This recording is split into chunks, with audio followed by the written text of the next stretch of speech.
Sessions, Representatives Fallon, Cloud, and Roy shall be permitted to join the hearing and be recognized for the purpose of questioning witnesses. Welcome, Mr. Roy. We're here today to talk about the voting bills that are currently pending in the Texas legislature and how those bills are related to other voter suppression proposals in states across the country, specifically targeting voters of color and other vulnerable communities. While we're lucky to have Texas legislators joining us today who are on the front lines of the fight to defend voting rights in their state, I also wanted to make sure that we had the opportunity to hear from Texas voters who are affected by this potential legislation. Let's take a moment to listen to some public testimony given by a few of those voters during hearings on these bills earlier this year. My name is Alexander Montalvo from Fort Worth, Texas, and I'm here representing myself and a member of Indivisible Tex Ledge. We're a grassroots organization that educates and motivates Texans to vote, organize, and engage to create a Texas legislature that reflects the diversity of Texas. And banning public officials from taking proactive steps to ensure Texans get mail-in ballots is voter suppression, plain and simple. Banning drive-through voting and options for 24-hour and late-night voting are also voter suppression. I think of my 70-year-old father who served in the Army and Reserves not being able to use any of these three options. Being able to vote by mail, drive-through, or in an earlier or later time ensures the lack of a line are important for him and others to have in our state. My name is Amatula Contractor, and I'm here to ask you all to oppose HB 3. I live in Harris County, and I wanted to share a personal experience with the voting in the 2020 general election.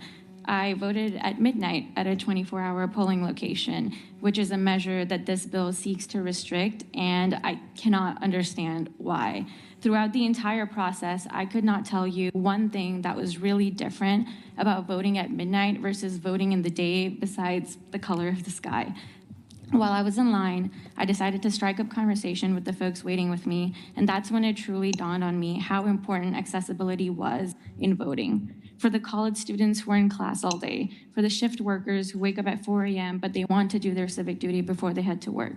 Voting accessibility is essential to our democracy, and the undue burdens on voting that this bill seeks to place on we the people, and specifically we the people of color, means that our lawmakers are deliberately trying to keep this democracy from working for all of us. Elections are sacred. My right to vote is very sacred. And for me to be able to vote at 2 a.m. or 3 a.m. and to be able to exercise that right, for me, that time is very sacred. So that's a representative sample of hundreds of voters who have spoken up against the legislation in Texas. It is up to us now in Congress to listen to the cries for help that are coming from Texas and from other states, and to take action on comprehensive voting rights legislation in the House and in the Senate. I'll now recognize myself for an opening statement, and then go to my friend, Mr. Sessions, for his opening statement. Good morning, and I want to thank our witnesses for being with us today on the occasion of this truly historic hearing. And we know it's taken a lot for you to get here, and we appreciate very much your being here and helping to educate Congress and the country about what's going on in Texas. Before we get into that, though, I want to take a moment, and I think it's not inappropriate, to mark the passing of a great voting rights hero and a great hero of mine, Bob Moses, who died on Sunday. And Bob Moses was a graduate student in mathematics and philosophy at Harvard in 1960, when he opened up the newspaper and he saw pictures of students sitting in from North Carolina AT&T at lunch counters in the South. And he said, those students look the way that I feel.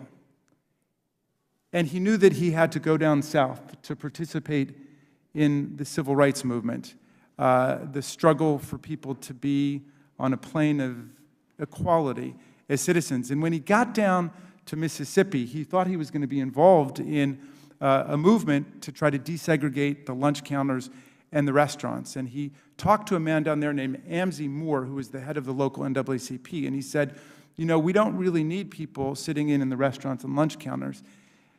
And Bob Moses said, well, what do you need? And he said, well, when you look around, what do you see? And he said, I see beautiful terrain and trees and people. And he said, this is a congressional district that is 2/3 African American, and less than 1% of the black people down here are registered to vote because of the grandfather clauses and the literacy tests and the poll taxes. And the local Democratic Party, a racist party structure, has excluded African Americans from voting. And that's what launched Bob Moses on his crusade with the Student Nonviolent Coordinating Committee to desegregate Mississippi and Alabama and the rest of the South and the country. And it was that struggle that gave us the phrase, one person, one vote. Each person has a right to vote. And of course, the Student Nonviolent Coordinating Committee organized people to register at great personal risk. Bob Moses was nearly killed several times by Klansmen, by sheriffs, by people who came to attack him. Of course, Schwerner, Cheney, and Goodman were killed during the Freedom Summer that SNCC organized. But Bob Moses never gave up the struggle for people, for people's voting rights, and went on also to create the Algebra Project, saying that the right to know mathematics is also a fundamental civil right in our country. So I wanted to note that and observe that, and I wanted to start on a bipartisan note, that the struggle for the right to vote has been a struggle against all political parties in our history, and nobody has clean hands here when you look at it historically. The question is whether we are willing to commit ourselves to a struggle that extends the right to vote for everyone. It's not a partisan question. It's a question about small d democracy for everybody. So earlier this year, legislators in Texas unveiled perhaps the most aggressive set of proposals for voting restrictions anywhere in the country, 65 different anti-voter bills, dramatic restrictions on mail-in voting, vastly increased criminal liability for people who help their family or their friends to vote or bring their ballots to the mailbox, increasingly stringent voter ID requirements, and more criminalization of what goes on in the polling place, enhanced protections for partisan poll workers who set out to intimidate voters, and additional limits on how election officials encourage voters to participate. At one point, and somebody's going to have to explain this to me, it's made a crime to encourage people to vote. I think if I'm reading this proposal correctly, they make it a crime to encourage people to vote. I don't see how that possibly can square with the First Amendment of the United States. I openly encourage people to vote all over the country and in Texas right now. Can that actually be a crime, to do it either on TV or in the social media or in person, talking to people, encouraging them to vote?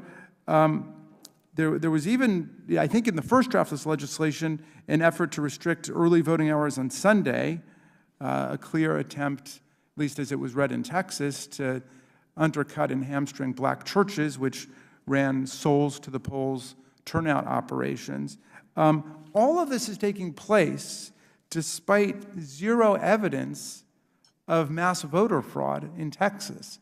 None of it. Lots of invocations of integrity of the ballot, purity of the ballot. Well, those are code words that go back centuries now.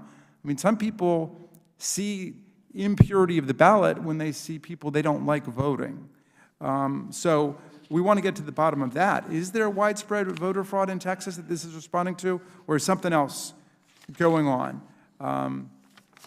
One thing I read about was that a Texas legislator introduced just this month a bill calling for a forensic audit of the state's 2020 results, but only in large counties won by President Biden.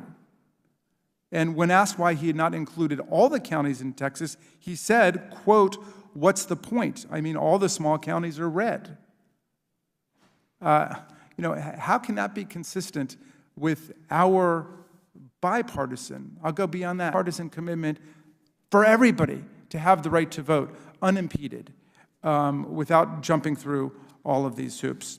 Democratic state representatives in Texas, including our witnesses today, organized a walkout in May to deny Republicans a quorum at the end of their session, preventing passage of the voting bill that would strip their constituents of access to the ballot. In response, Governor Abbott convened a special session on July 8th to pass this sweeping, draconian new election overhaul. Democrats once again denied the legislature a quorum, this time by coming here, petitioning the U.S. Congress for a redress of grievances, demanding the attention of a country that is committed to fairness in voting, to come to urge us to protect their voting rights. And they've done this at great personal cost, at great personal risk, by leaving their families behind.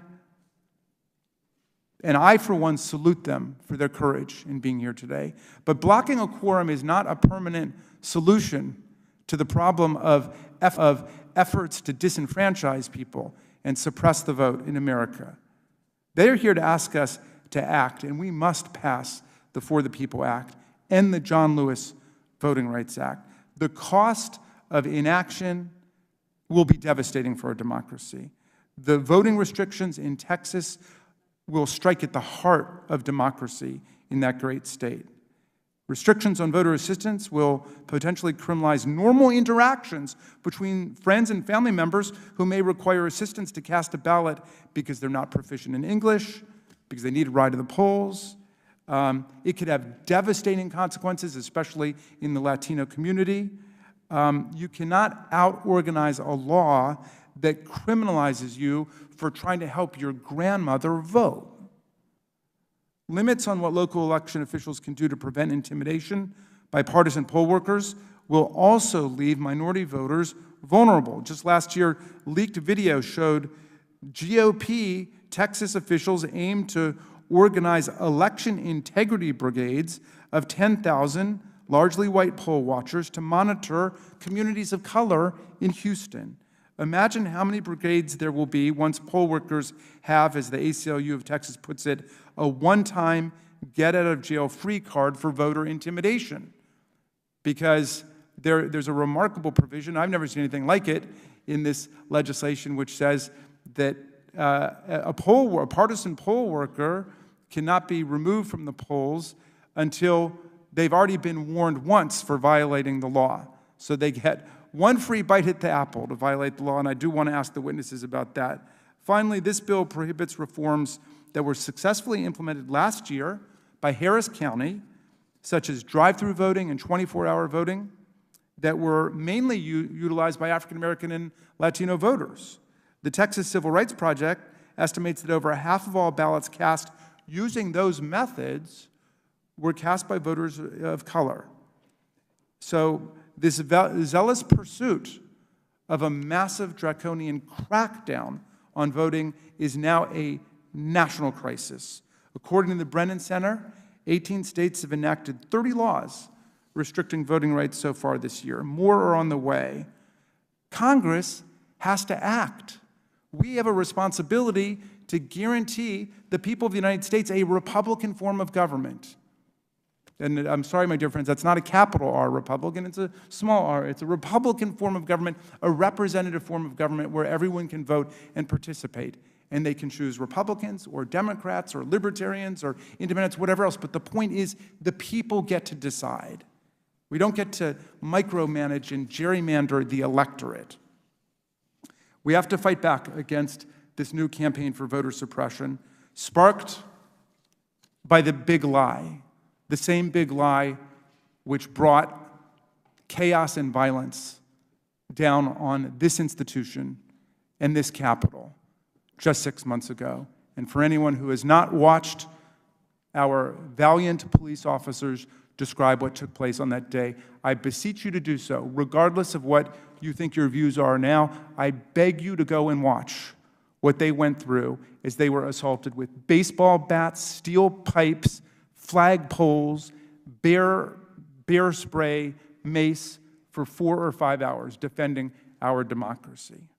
And all of that took place to so-called stop the steal in the name of the big lie, which is that President Biden did not actually defeat Donald Trump by more than 7 million votes, which he did.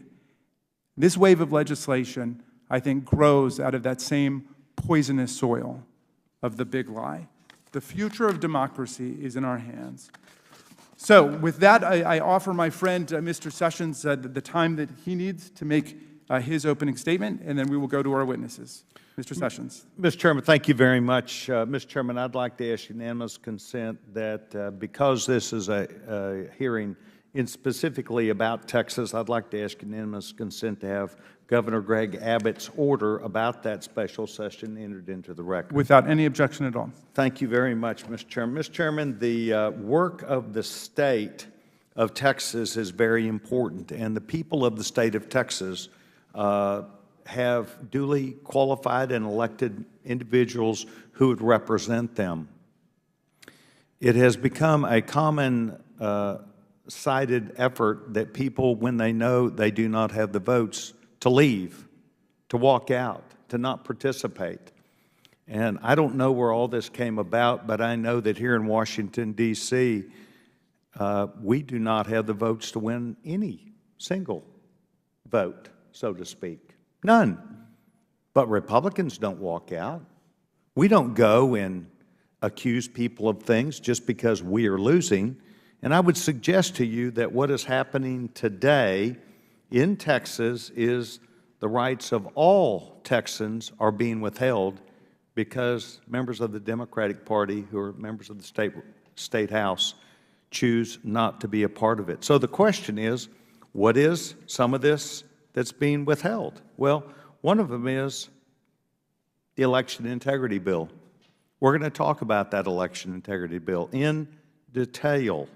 And I think that anyone that listening to this will recognize that the strength of any majority or member of that body to bring forth a bill that they believe would be important is important. Whether it's complete or not, that process would involve each of the members who would be here to offer amendments to that to change it. But members are still allowed to represent their particular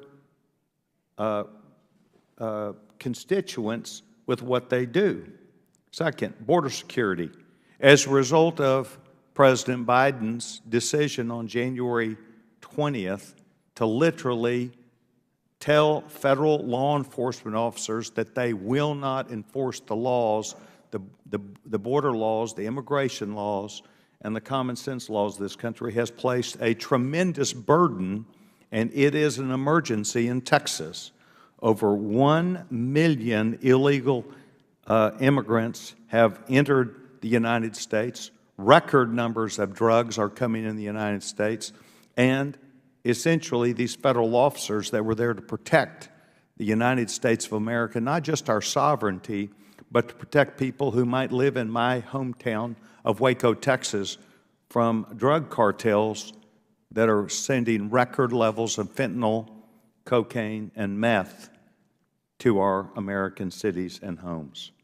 Third, family violence education is now not moving forward in Texas.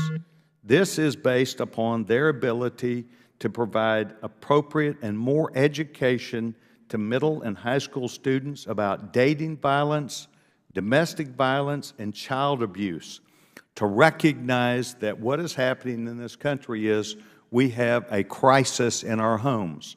One could say because of COVID, I say because of the changing times. And we need to use our schools to educate our students about these circumstances. Number three, youth sports.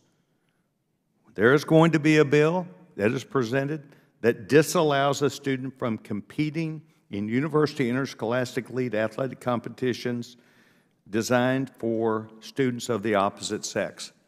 I believe it's fair to have the debate and a vote and to see the different ideas that come forth about that opportunity where people of one sex would compete against another person of that sex that I believe is unfair to women. I think it's an anti-women circumstance that we're involved in.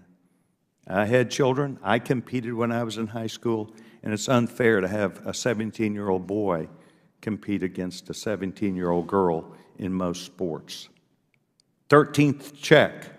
This is legislation that the House has before it to give teachers a 13th check during the year, allowing teachers a chance to have not only more supplemental payments and benefits, but it's to allow them at a time when more money is available in the teacher retirement system, but it requires the legislature to act. Next, property tax relief. The proposal is to allow the legislature to provide appropriations from general fund to give property tax relief to all Texans. These are important issues that need to be done, the business of the people of the state of Texas. And today, in essence, we're allowing and coddling people who should be at work in the state of Texas, their constitutional duties, and yet we're treating them as hometown heroes in Washington, D.C.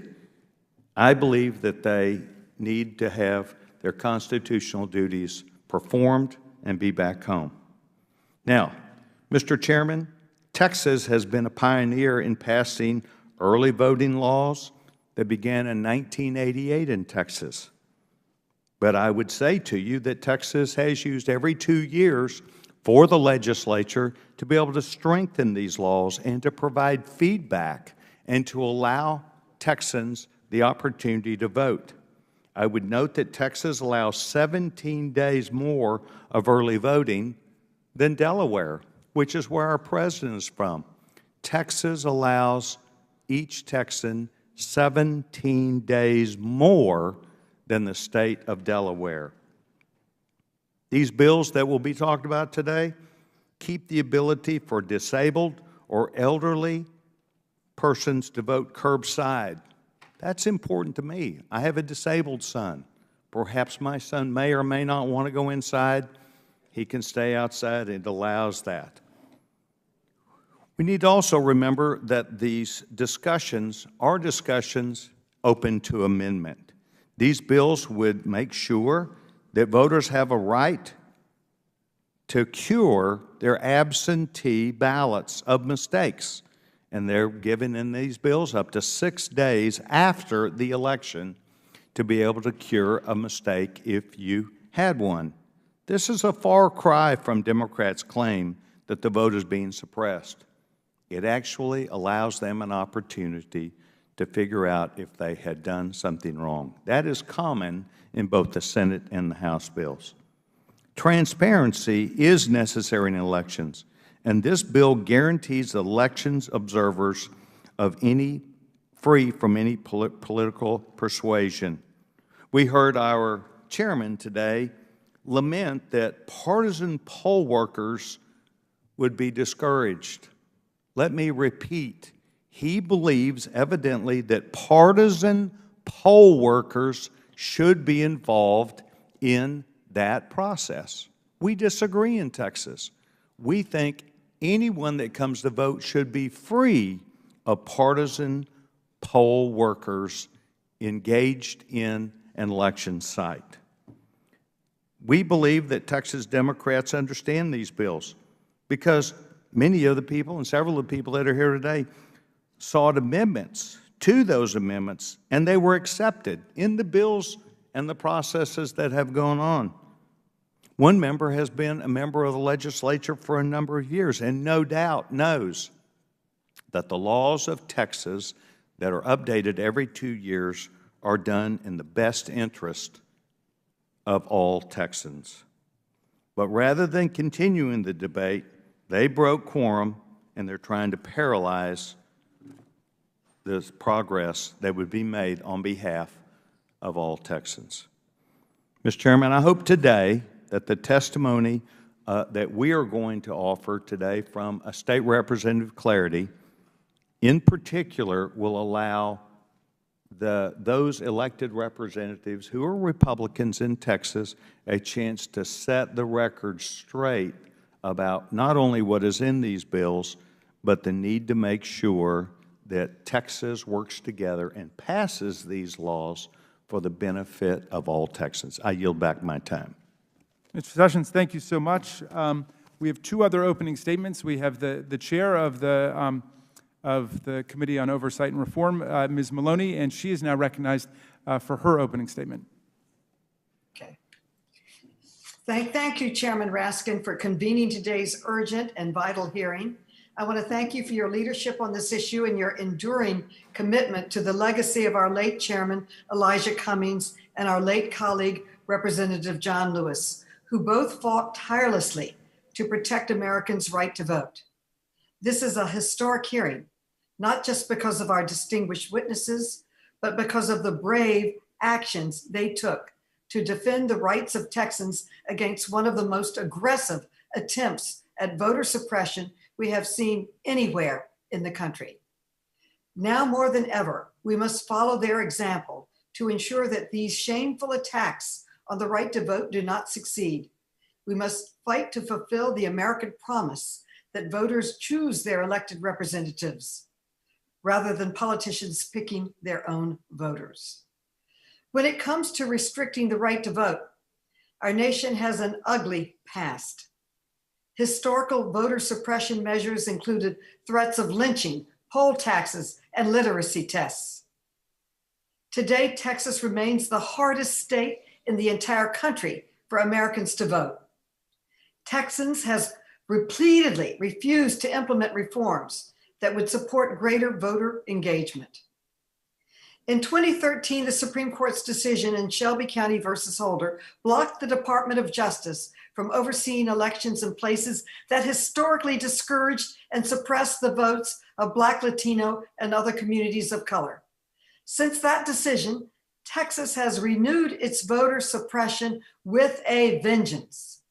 It has closed 750 polling sites, including 452 polling sites in counties with the largest increases in Black, Latino voters and more than any other state in the union. Now, Texan Republicans are trying to add new restrictions to voting. Let's be clear about these bills, what they are and what they are not. These bills are not an effort to make voting in Texas more secure. These bills are part of a racist campaign to decide who gets the right to vote.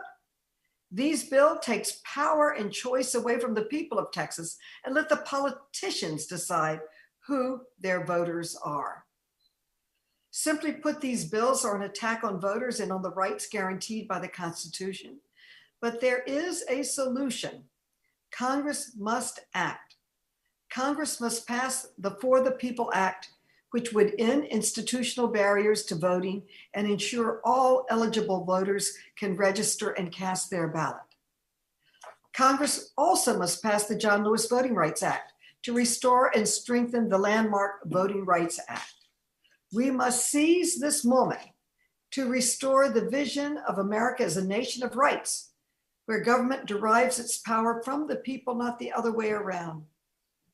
Representative Thompson, Representative Collier, Representative Bernal, thank you for your bravery and fearless commitment to protecting voting rights.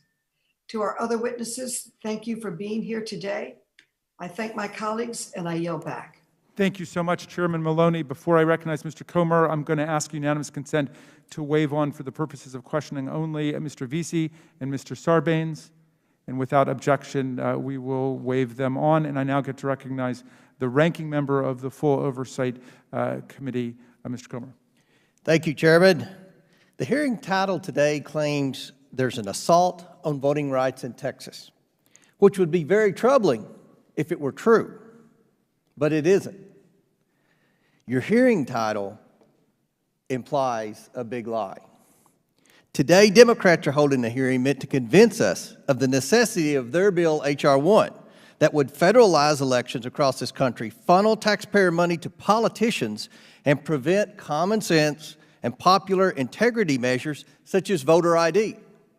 Once again, Democrats are engaging in spectacle over substance while conducting no real oversight.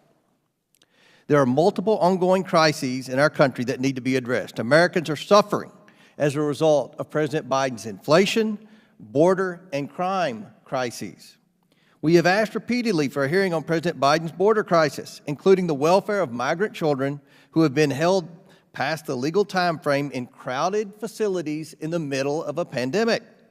Yet Democrats have held no hearings, nor have called on Biden administration officials to answer pressing questions about the gross mismanagement at the southern border. We've also called for hearings on other areas of waste, fraud, abuse, and mismanagement in the federal government, our committee's core mission. But Democrats have ignored these requests. Because federal bureaucrats have not returned to the workplace, veterans have waited for almost a year, for their records from the National Archives and Records Administration. This massive backlog is delaying the benefits to which they are entitled, yet no hearings from this committee. Hundreds of billions in pandemic unemployment relief have been stolen by international crime organizations. Again, there's been no hearing to understand how U.S. taxpayer dollars were so badly managed or the damage it caused to our national security. No wonder the Democrats in this committee received an F in congressional oversight by the Lugar Center. Americans deserve better. Instead of conducting real oversight, Democrats are holding a hearing to celebrate their theatrical exit of over 50 Texas Democrat legislators from their state to prevent debate on legislation they simply don't like. These Democrats fled Texas and paralyzed the Texas House, which cannot proceed with debate or voting legislation important to Texans, including voting integrity measures. During their super spreader stunt, Democrats flew to D.C. in 2 private charter jets, stayed in downtown hotels, met with the vice president, the speaker, and other congressional leaders. They spread COVID-19 all over D.C. and made sure to share their vacation experience all over social media to fundraise for their campaign and expenses. Unfortunately, this stunt likely pushed D.C. into the substantial spread zone, and we know what that will mean for our children. No in-person school as Democrats continue their quest to command and control our lives. If these Democrats actually cared about voting rights, they would care about the right of Texans to have their voice heard through their duly elected representatives. Their childish theatrics prevented the entire state legislature from debating and voting on important matters during the special session.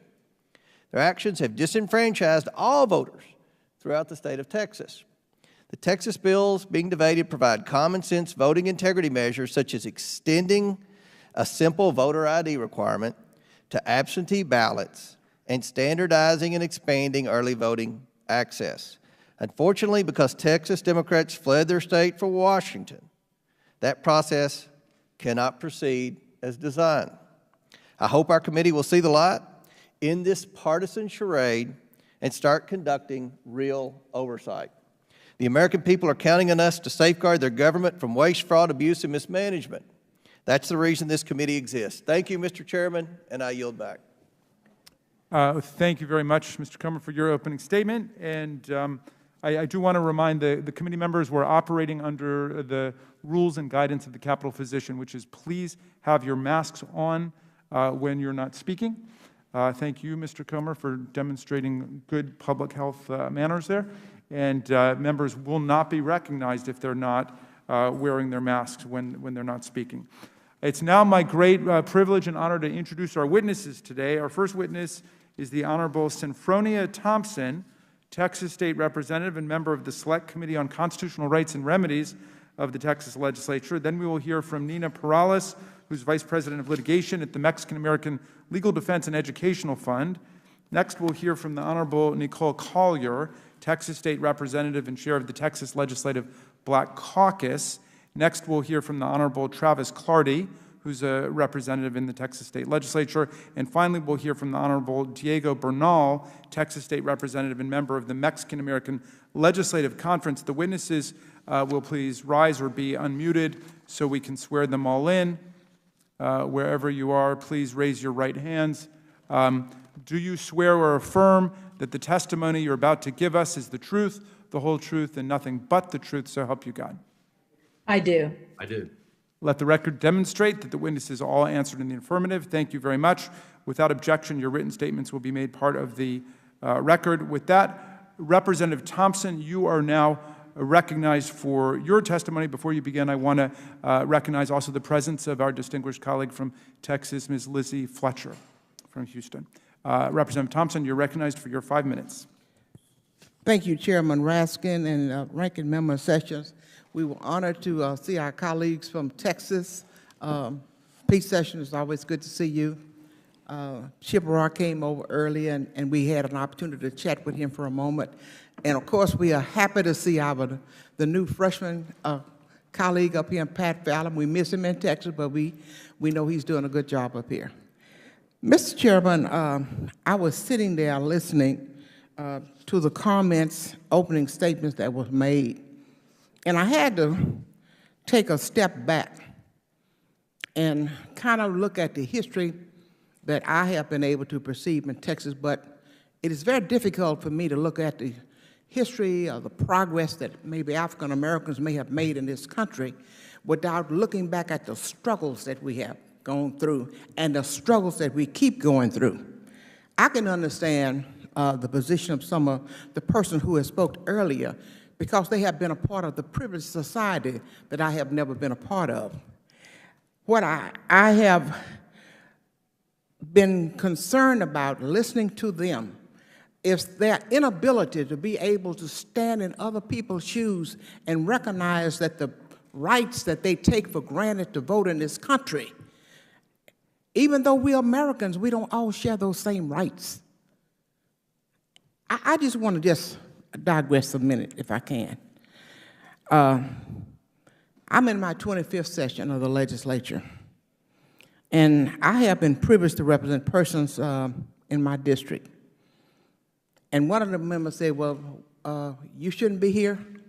You should be back in Texas doing this and doing that and those sort of things. And I listened carefully. I'm here because this is the seat of democracy, and my people who I represent has a right to be able to vote unabridged, just like all of you. You may not want to recognize it, but we're supposed to have those rights. That's why I'm here.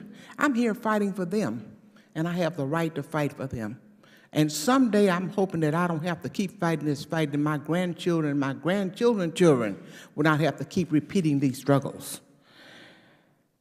I was born in Texas, and I can tell you, just from my testimony as a child, my grandmother used to work and earn $2 a week working for the privilege.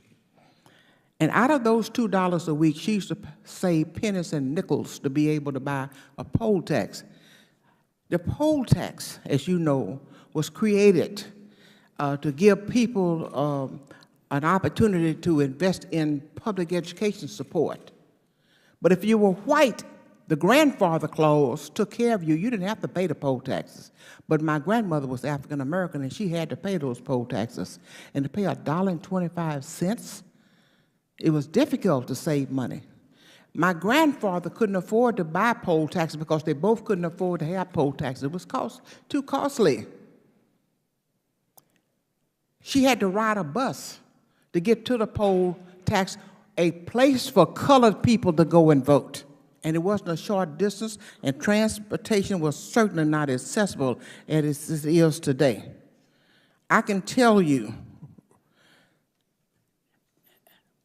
when I first voted, 60-some years ago, I had to buy a poll tax. And they did not exempt me as they did others. And Texas has had a poll tax, and we did not get rid of our poll tax until 1966, even though the law had been passed.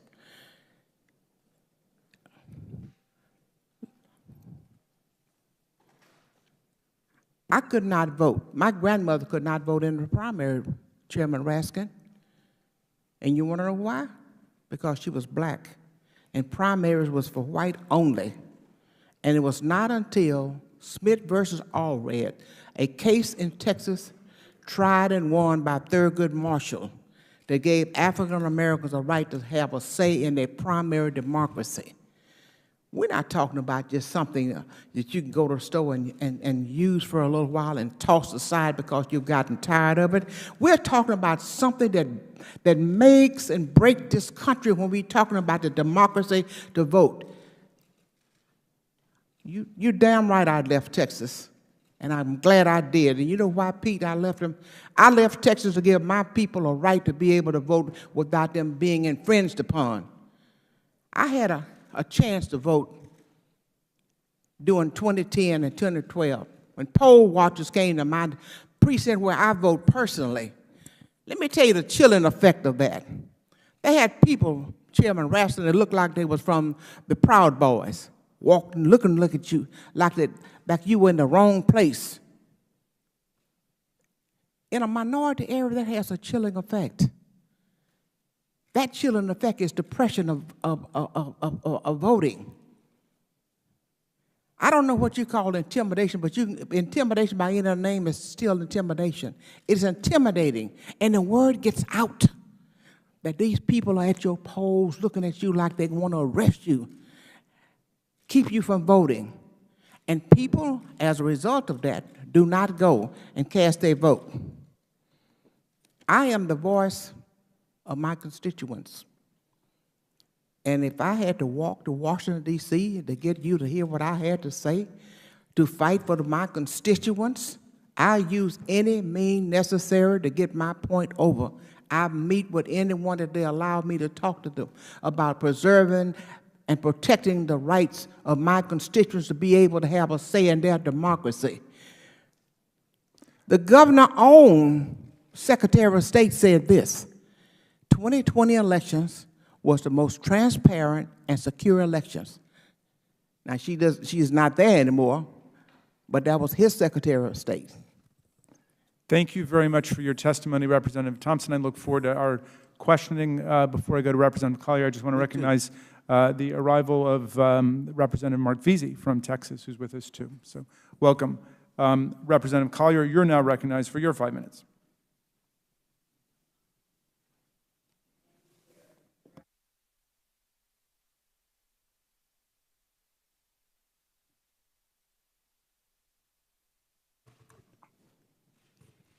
Thank you, Chair Raskin and members of the committee. It's an honor to be here before you to provide information and to share our story about what brought us here to Washington, D.C. My name is Nicole Collier. I currently am elected to serve House District 95 for the last 5 legislative sessions. I currently am also elected to chair the Texas Legislative Black Caucus, which was founded in 1973 with 8 members. Today, we have 19 members. We are a bipartisan, bicameral organization with the goal in mind of addressing the issues affecting African Americans. I want to go back to some of the things that were talked about, and some of you may be asking, you know, why did we ring the alarm? Why are we raising the concern about what's going on in Texas? Well, it's not just happening in Texas. It's happening across our country. We have seen a concerted effort in various states to pass legislation that would limit access to the ballot. It would not expand access, it would reduce access. And what is happening in Texas is no different. You heard about the Republican-appointed Secretary of State who said that the 2020 elections were smooth and secure, and yet we still found ourselves facing legislation to address the elections. I want to also point out some of the things that I want to respond to some of the things that were mentioned. Of course, there are some other legislation that was put on the call from the governor, one of them being critical race theory, which would whitewash the historic systemic racism that has happened in our country. Also is limiting access to legal abortion. That is also on the call. And I would remind everyone that the 13th check, our teachers, retired teachers, have not had a cost of living raise in years.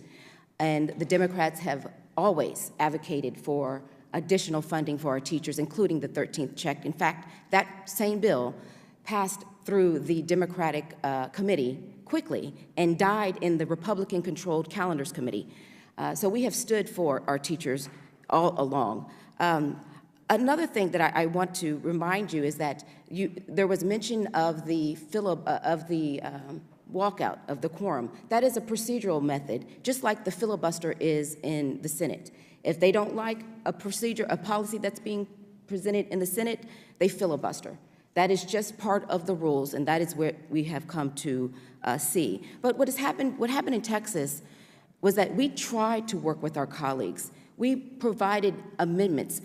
Ms. T, which is Representative Thompson, sat through more than 23 hours of testimony. 400 people came and spoke against this bill, and yet only 65 for it. All the amendments that were presented by our Democratic colleagues were declined on party lines. In fact, there was a vote immediately following the hearing to pass this bill. So there was no interest, there was no even attempt to work and compromise and collaborate with our colleagues on this. Our backs were against the wall. There was no more discussion. We saw the writing on the wall just like it was during the regular session. I was on the conference committee for Senate Bill 7 during the regular session, and it's no different than what we saw in this special session. The bills that were filed would do more harm than good. They would limit access to the polls. You talk about, I've heard people say that we are opposed to voter ID. Well, let me tell you, Texas has been found to violate the Voting Rights Act of 1965 every decade since its passage. We cannot out-mobilize racist gerrymandering. And when you talk about having somebody represent the interests of the people, it only reflects the racist gerrymandering that has been taking place in Texas. So we don't have people that represent the communities that they represent. We need to make sure that we have communities, they have to have the ability to represent, elect a candidate of their choice, someone that represents their values, and we're not doing that in Texas. I just want to talk about one of the provisions in the bill. Ms. T, and forgive me, say, for instance, she registered to vote 20 years ago. There's a provision in this bill that would require someone who is eligible to vote by mail to insert their last 4 digits of their driver's license or social security number or say they don't have one. Now, Ms. T may have registered 20 years ago. She may not remember which one she provided when she originally registered to vote. Under the provisions of this bill, if she put down the other number, even though it's the correct one, her ballot would be rejected. And there's no cure opportunity within this bill to cure her ballot, and she would not even know that her ballot had been rejected. So that's just one instance, and I welcome the opportunity to continue this conversation to provide additional information about why we sounded the alarm. Thank you, Representative Collier, for Mr. your Chairman? testimony. I'm sorry? Mr. Chairman? Yes. I would ask that you remind each of our witnesses that they have taken an oath to tell the truth. Subject to that, Texas had a COLA in 2013 for teachers. The gentlewoman has led us to believe there were no COLAs that were given, no updates. Okay, And that is, Mr. Chairman, that is a direct lie before this committee. Okay. That is not truthful. Without And entering to the merits of that. well, we need to, because there's no reason to give your opening oath. Chairman, I'm sorry, I don't know what the procedure is. It's Congresswoman Tlaib, but that goes directly to her character. She should be able to respond to that. Okay, well, you know what I'd like to do? I want to continue with the witnesses. Obviously, there's some factual difference in point of view about a teacher COLA raise. I'm not quite sure how apposite it is to our hearing. So let's keep going, and we can come back, and we'll clarify that. I'm sure there was no ill intent on either Mr. Chairman, side. Yes. it's part of her testimony, and it was meant to mislead this committee. Okay, and I'm sure that there will be a clarification if there was any misstatement there. Why don't we go ahead and recognize Representative Clardy, who's now recognized for 5 minutes for his testimony. Thank you, Chairman Raskin and Ranking Member Sessions and members of the committee for the opportunity to speak about election integrity in Texas. For the record, my name is Travis Clardy, and I'm proud to represent House District 11, serving the people of Cherokee, Nacogdoches, and Rusk counties in the Texas House of Representatives. The right to vote by a secure private ballot is a fundamental right in this country that should be protected, and the laws protecting our vote should be debated honestly and vigorously. And that is exactly what we've endeavored to do in Texas for the last 8 months. While I am grateful for the invitation to be here, I believe this conversation is best suited for the Texas House floor in our state capitol in Austin, rather than a Washington, D.C. committee hearing room. However, I must take some exception to the premise of why we were invited to testify. To be sure, there is no assault on voting rights in Texas. But there is, in fact, a real danger posed to our democracy. Not the well-intentioned and reasoned provisions in HB 3 to better secure our election processes, but instead the growing threat of practices too long tolerated that deprive individuals of voting for the candidates of their choice and diluting the essential democratic concept of one person, one vote. Moreover, while I appreciate the hard work and effort trying to pass a one-size-fits-all federal omnibus election bill, I am reminded of that familiar Texas adage to be leery of those who pronounce they are with the federal government and they're here to help.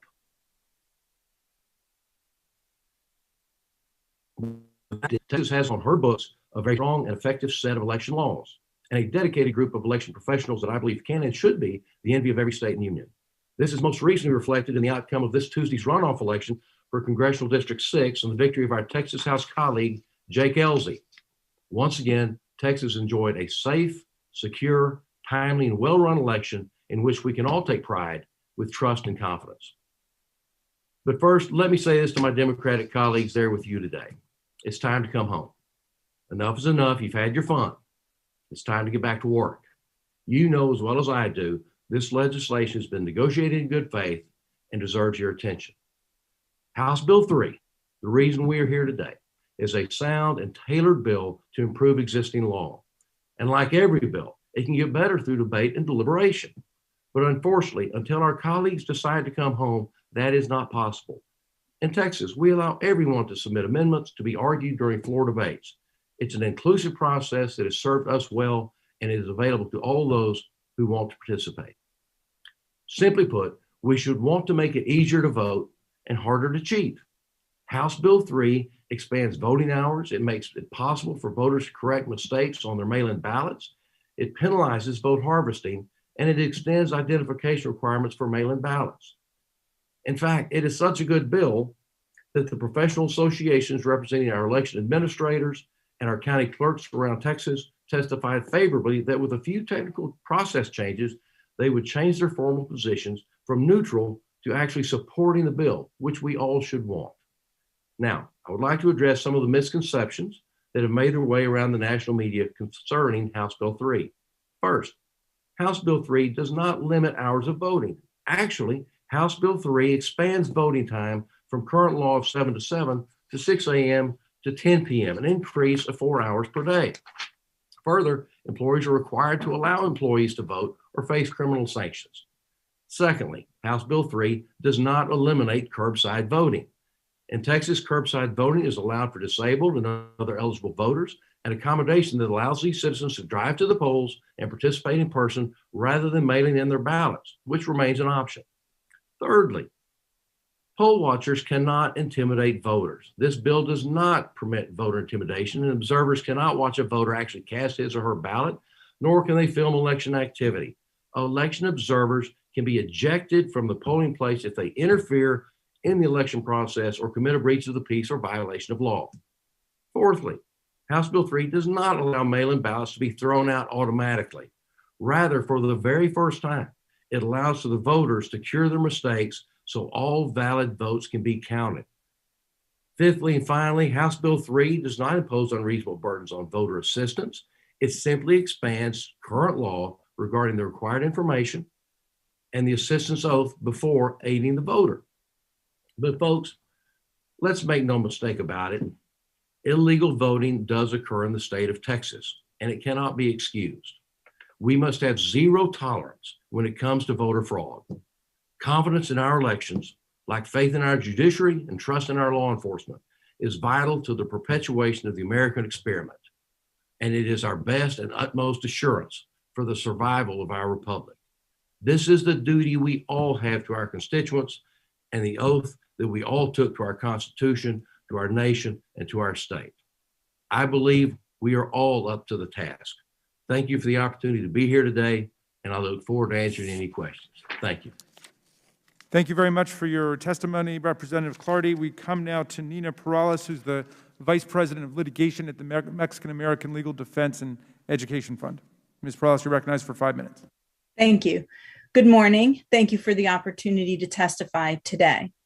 2 bills currently pending in the Texas legislature, SB 1 and HB 3 seek to suppress minority voter participation and thwart the emergence of a more racially diverse Texas electorate. The Texas bills deprive Latino voters of lawful voter assistance. A significant number of Latino as well as Asian American voters rely on language assistance in the polling place from family members, friends, or neighbors. Article 6 of HB 3 requires voter assistors to swear under penalty of perjury that they will restrict their assistance to reading and marking the ballot. Article 5 of SB 1 requires the assister to swear that the assister did not encourage the voter to choose them. HB 3 and SB 1 both require the assister to secure a statement of eligibility from the voter. These voter assistance restrictions violate the Federal Voting Rights Act, which guarantees voters the right to assistance beyond just reading and marking the ballot, and also does not require a voter to explain his or her need for assistance. The First Amendment to the U.S. Constitution and Section 208 of the Voting Rights Act guarantee individuals the right to encourage a voter to rely on them for assistance and guarantees voters the right to choose assistors who encourage them. In addition, these bills create new paperwork requirements of assistors that will slow down the voting process and increase wait times at polling places in predominantly Latino neighborhoods. None of these provisions are based on any evidence that voters who need assistance are involved in fraud. Second, the Texas bills invite voter intimidation by poll watchers. Section 3 of SB 1 and Section 4 of HB 3 strip voters of the protections of privacy and security in the polling place and invite vigilantism by poll watchers. The bills empower poll watchers to roam around the polling place and stand close to voters while they are voting. At the same time, the bills punish polling place officials with up to a year in jail and a $4,000 fine for refusing to accept a watcher, even when the poll worker is concerned that the watcher is disruptive. Poll workers face the same penalties for positioning themselves to protect a voter from a watcher who is trying to intimidate that voter. Section 4 of HB 3 prohibits election officers from removing disruptive or even violent poll watchers unless the poll watchers commit a second infraction. This means poll watchers can scream, yell, physically impede, frighten, or drive off voters and must still be allowed to remain in the polling place unless they were previously warned and commit a violation again. These provisions ensure that not only will voters be intimidated by unrestrained poll watchers, but election officials will also be intimidated by the threat of severe penalties for stepping in and trying to protect voters from poll watcher interference. Latino voters in Texas have borne the brunt of more than a century of voter intimidation at the polls. There is every reason to believe that removing security measures inside polling places will result in more intimidation of Latino voters. Third, the Texas bills continue historic as well as recent racial discrimination in voting. Section 1.04 of Senate Bill 1, which was amended out of the bill after Maldif's public testimony, created a voter purge surgically aimed at disenfranchising naturalized U.S. citizen voters. This was the same voter purge launched by Texas against 98,000 voters in 2019 and blocked by a federal court order. Texas settled that case and agreed not to use this policy again, but SB 1 brought it back with the same predictable result of excluding primarily was only the latest in a long. The U.S. Supreme Court in 2000, quote, Texas has a long, well-documented history of discrimination that has touched upon the rights of African Americans and Hispanics to register, to vote, or to participate otherwise in the electoral process, unquote. That case has since been followed by a U.S. Supreme Court ruling in 2018 that Texas had again discriminated against Latino voters. SB 1 and HB 3 are part of this recent and older history of racial discrimination and reflect a continued effort by Texas officials to suppress minority political participation. Thank you for your time, and I'm happy to answer any questions of the committee. Thank you, Ms. Perales, for your testimony. And finally, we will hear from the Honorable Diego Bernal, who is, again, a representative and member of the Mexican-American Legislative Conference. Thank you, Chairman. Thank you for having us. The testimony of Representative Clardy and the testimony of Ms. Perales can't occupy the same space. And so what I thought I would do,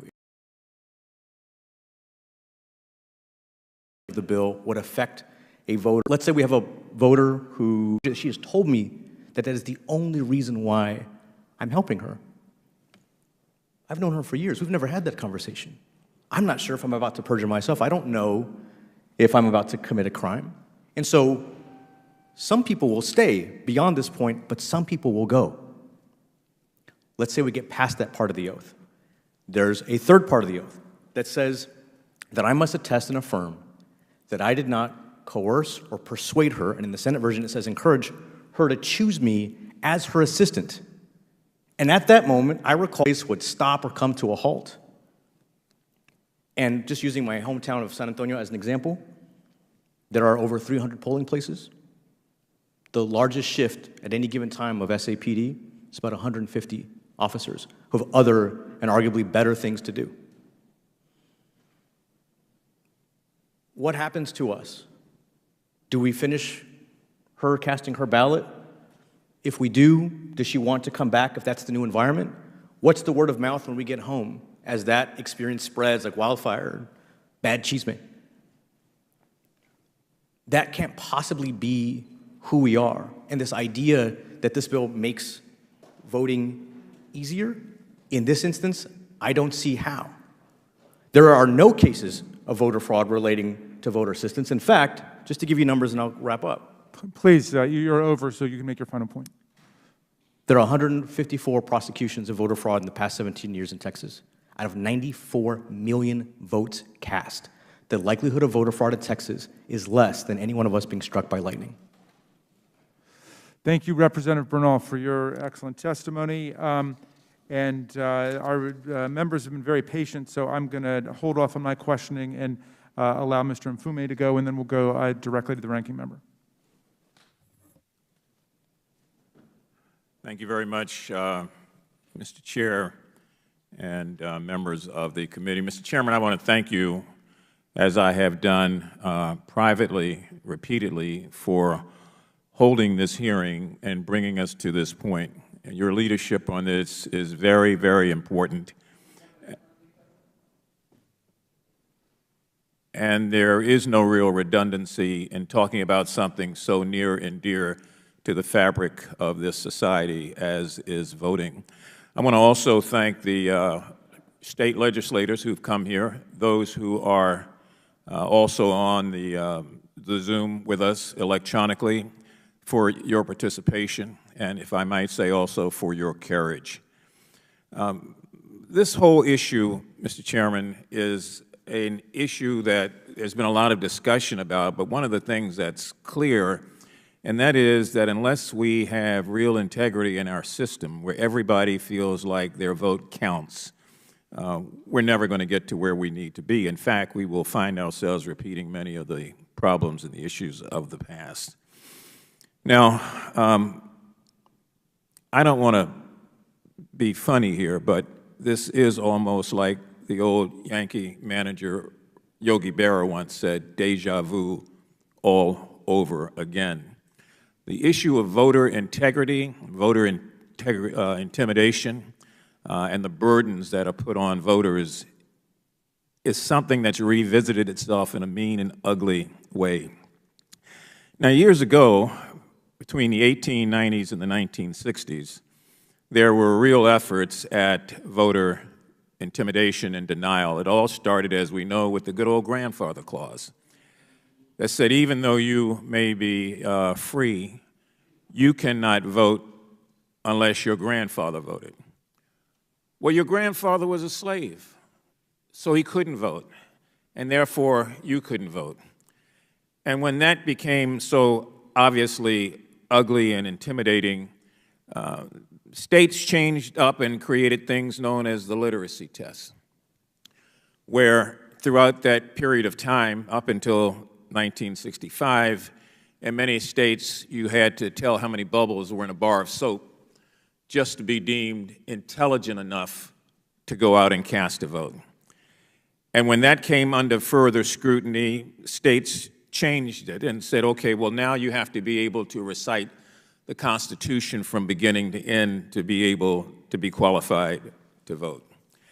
I just think that it is ludicrous for us to think that somehow now the things that we're facing, particularly in Texas and elsewhere, are not akin to the same laws that were put in place then with the same objective and the end result to suppress turnout and to, in many instances, deny the ability of all people to vote. Now, I know that these state legislators who are here have come here because they honestly and dearly believe in this concept of one person, one vote.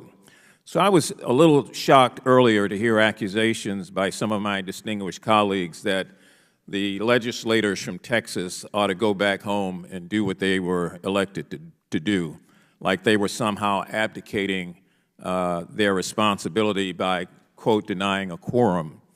And yet, Mr. Chair, repeatedly in this committee and even on the floor of the House, there are attempts to deny a quorum because that's what you have the right to do.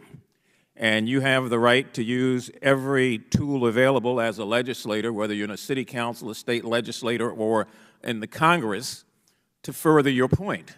We do that all the time. So I think it's a little disparaging to suggest that these men and women are abdicating responsibilities when, in fact, they're using constitutional abilities and guidelines to do what they have to do.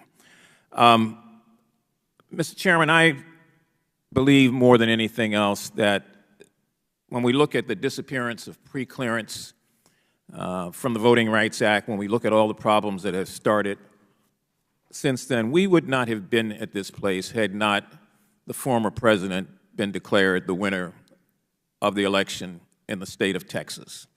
That started an ugly ball rolling.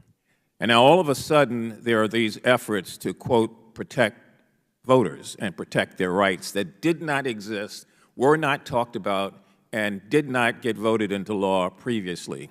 This is a new phenomenon in an old ballgame, and it's a phenomenon that, quite frankly, cries out for us to pass the John Lewis Voting Rights Act and to pass H.R. 1, the For the People Act, so that we can put to rest once and for all these types of attempts.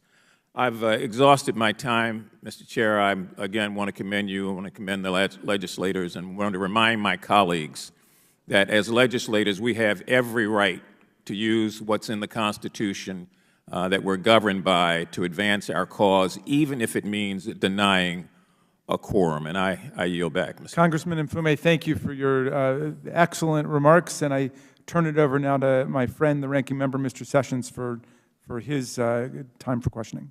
Thank you very much, Chairman. I'd like to engage perhaps Mr. Bernal or Mrs. Perales, please.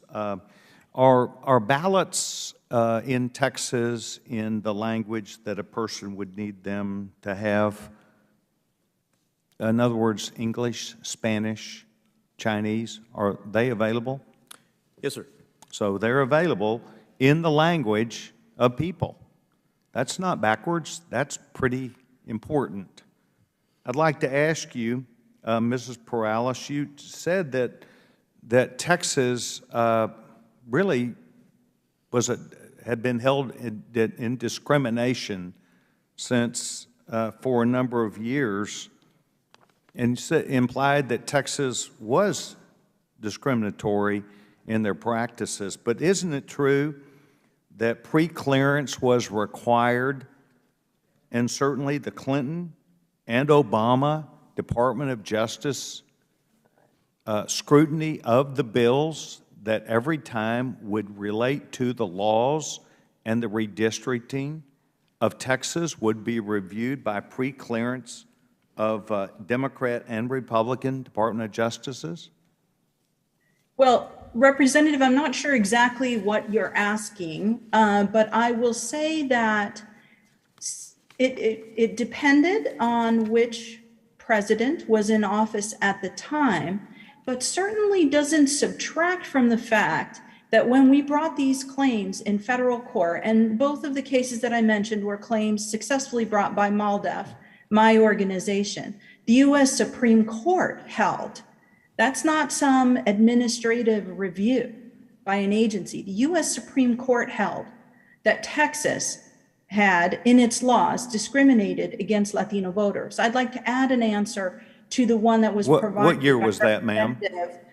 Oh, well, the cases that I mentioned in my testimony, 2006 in a case I argued before the US Supreme Court, and also in 2018 on a claim that MALDEF brought related to racial gerrymandering successfully against Latino voters in 2018.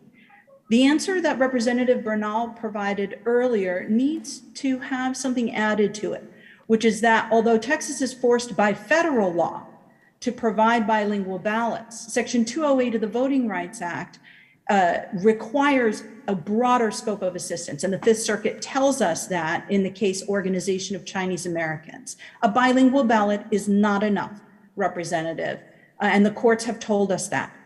Voters who are limited English proficient have the right to take an assistor with them to help them navigate the polling place, interact with poll workers, read and understand. Thank you very much. Mr. Clarity, Mr. Clarity, can you please address that issue about what the bills that would be before us? I have a disabled son. I have been with him. He marked his own ballot, but I helped him. Could you please talk to us about what is before us with these bills related to what the gentlewoman speaks of? Sure. In Texas, I think we have, and I'll use this word in its truest sense, I think very liberal laws. It as it relates to the disabled or people who be able to vote. So in the instance of your son, we have curbside voting. It'll be available throughout the state, all of our 254 counties, where they can drive up and an election official will come out and help assist and provide that ballot and help those people who are eligible for curbside voting to be able to vote. I think that's been our law for some time. Likewise, those individuals are available. They have the right, unlike most other states, I think in the union, to cast a mail-in ballot.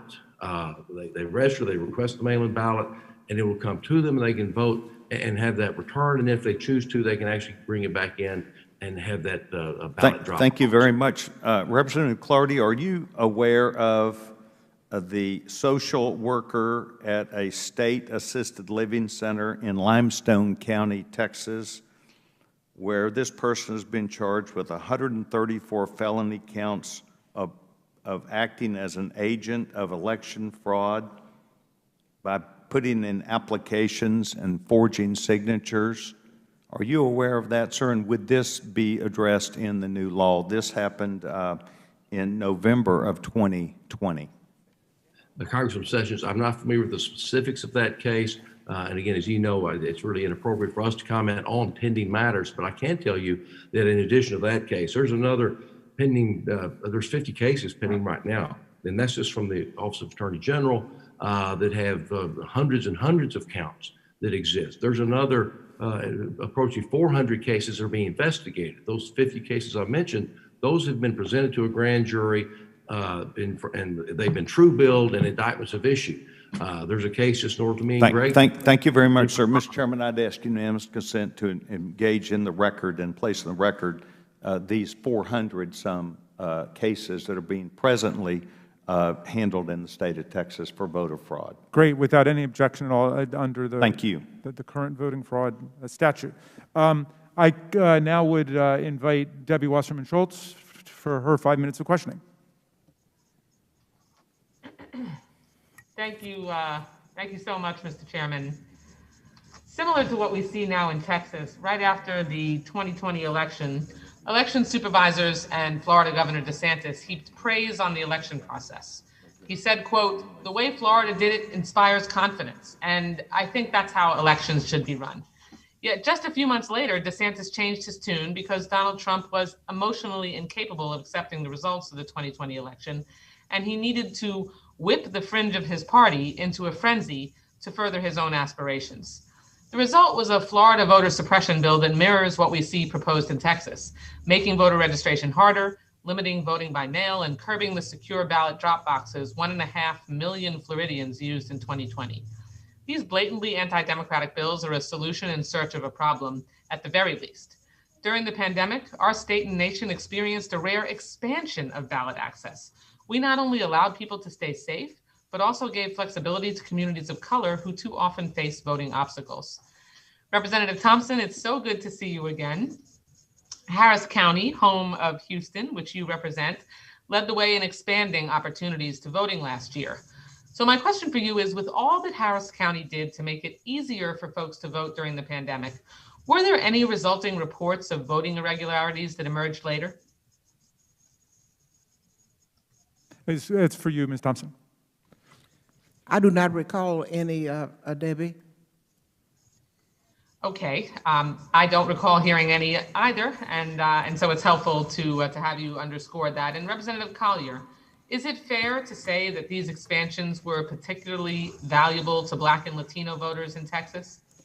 Yes, thank you. Absolutely. We found that African Americans often have two jobs, and so being able to vote during the 24-hour period is very helpful. Being able to have drive-through voting is also helpful for those who have children. So these were mechanisms, and I'm not aware of any instances of voter fraud that have been prosecuted related to those mechanisms.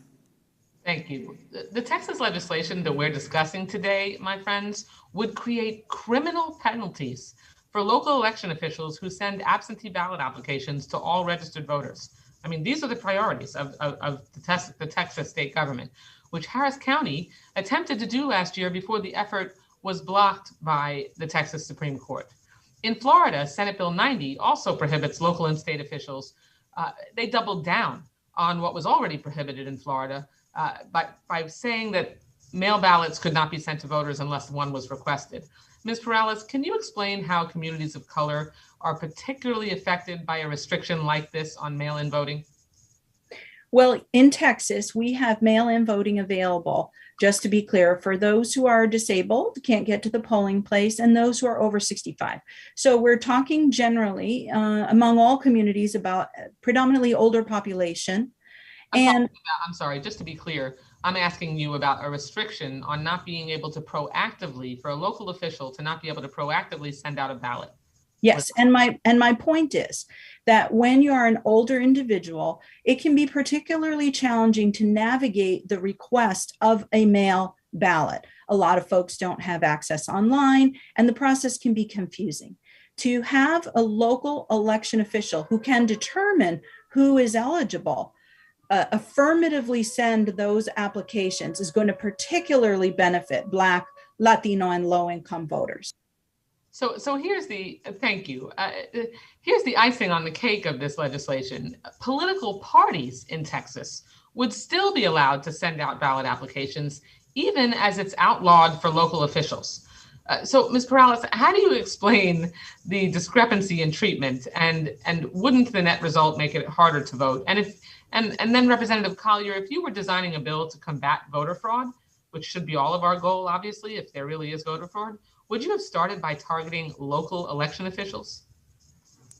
With respect to making it more difficult to vote, yes. If somebody receives an application for ballot by mail and they want to fill it out and choose to fill it out, that is going to make voting more accessible for them. There is no reason on the face of the earth to prohibit a local election clerk who has all of the correct information from sending out ballot applications, and yet at the same time permit partisan folks within their organizations to be able to do that same mailing. Thank you. And Mr. Chairman, can Representative Collier answer before my time is turned over? Yes, and then your time is up. Thank you so Ms. much. Collier.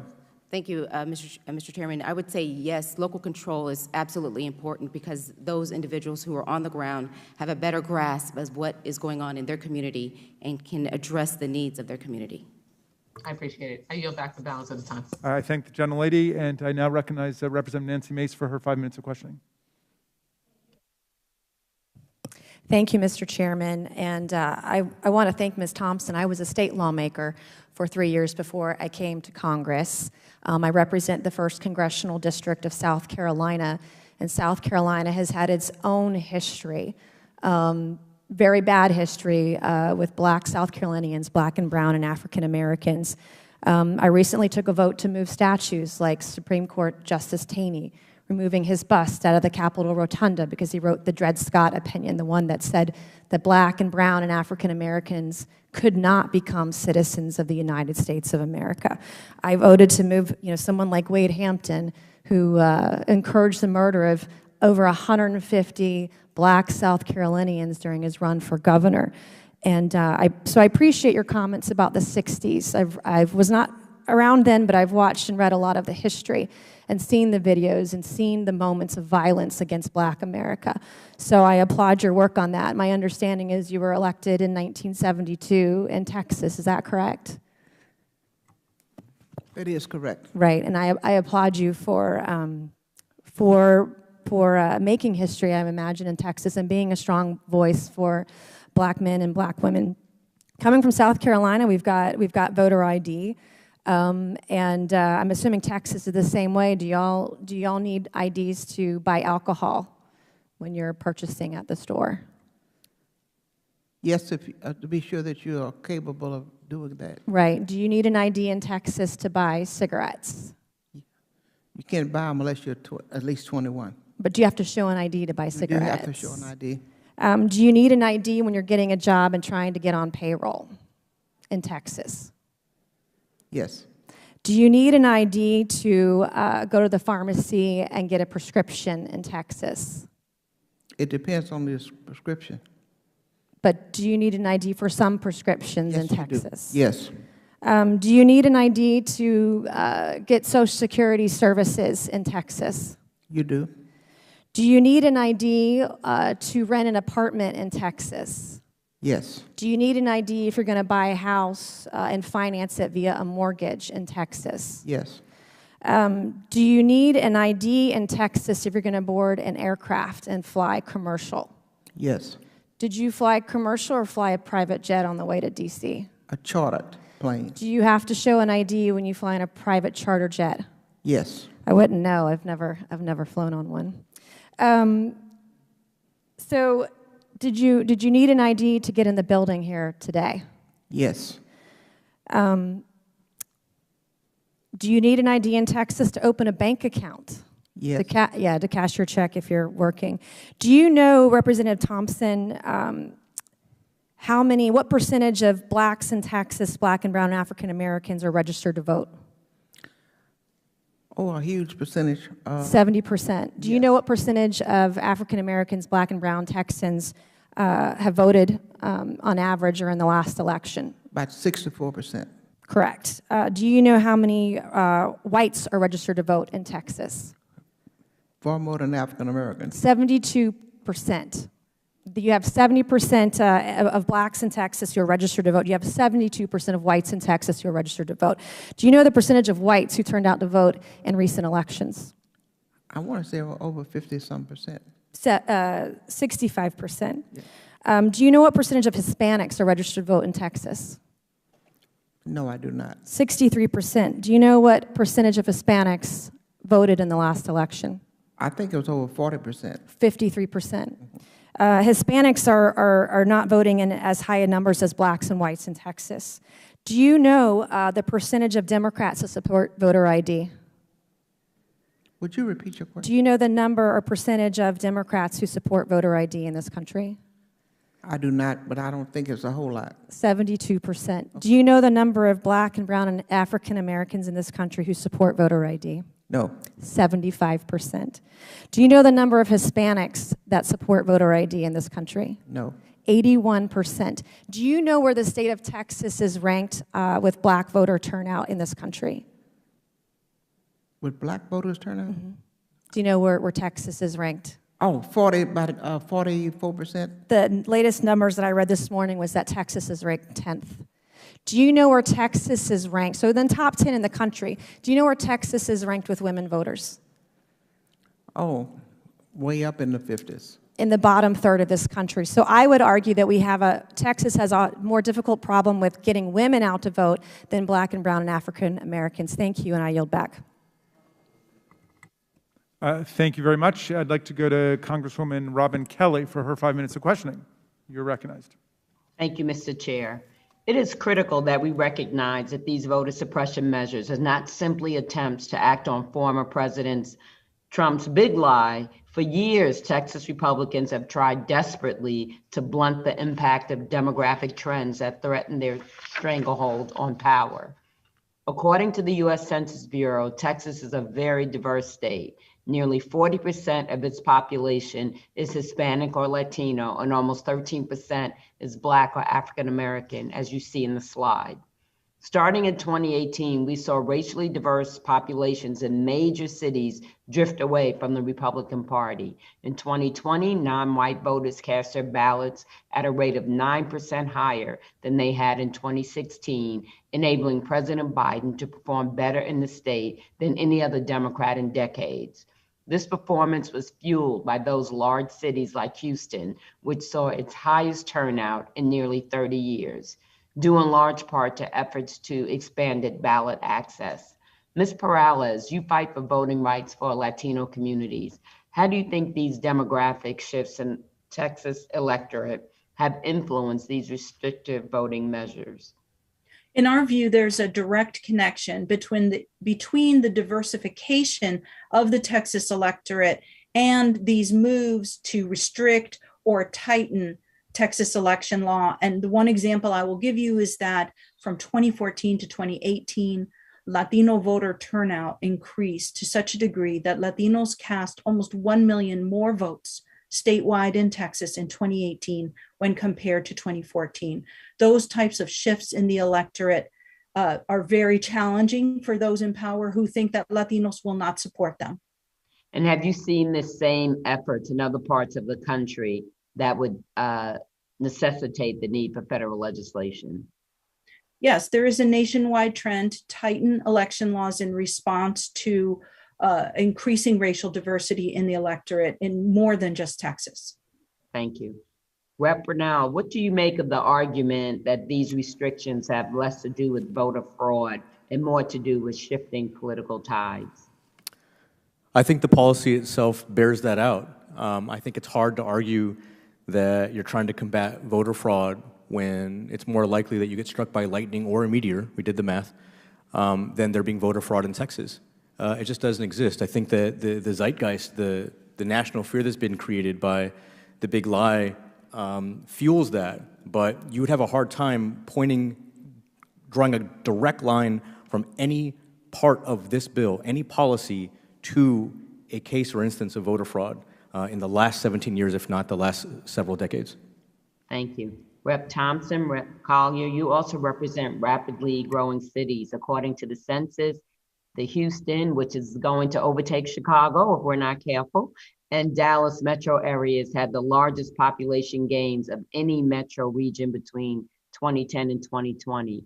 Rep. Collier, how have you seen voter suppression efforts in Austin intensify in response to this population growth?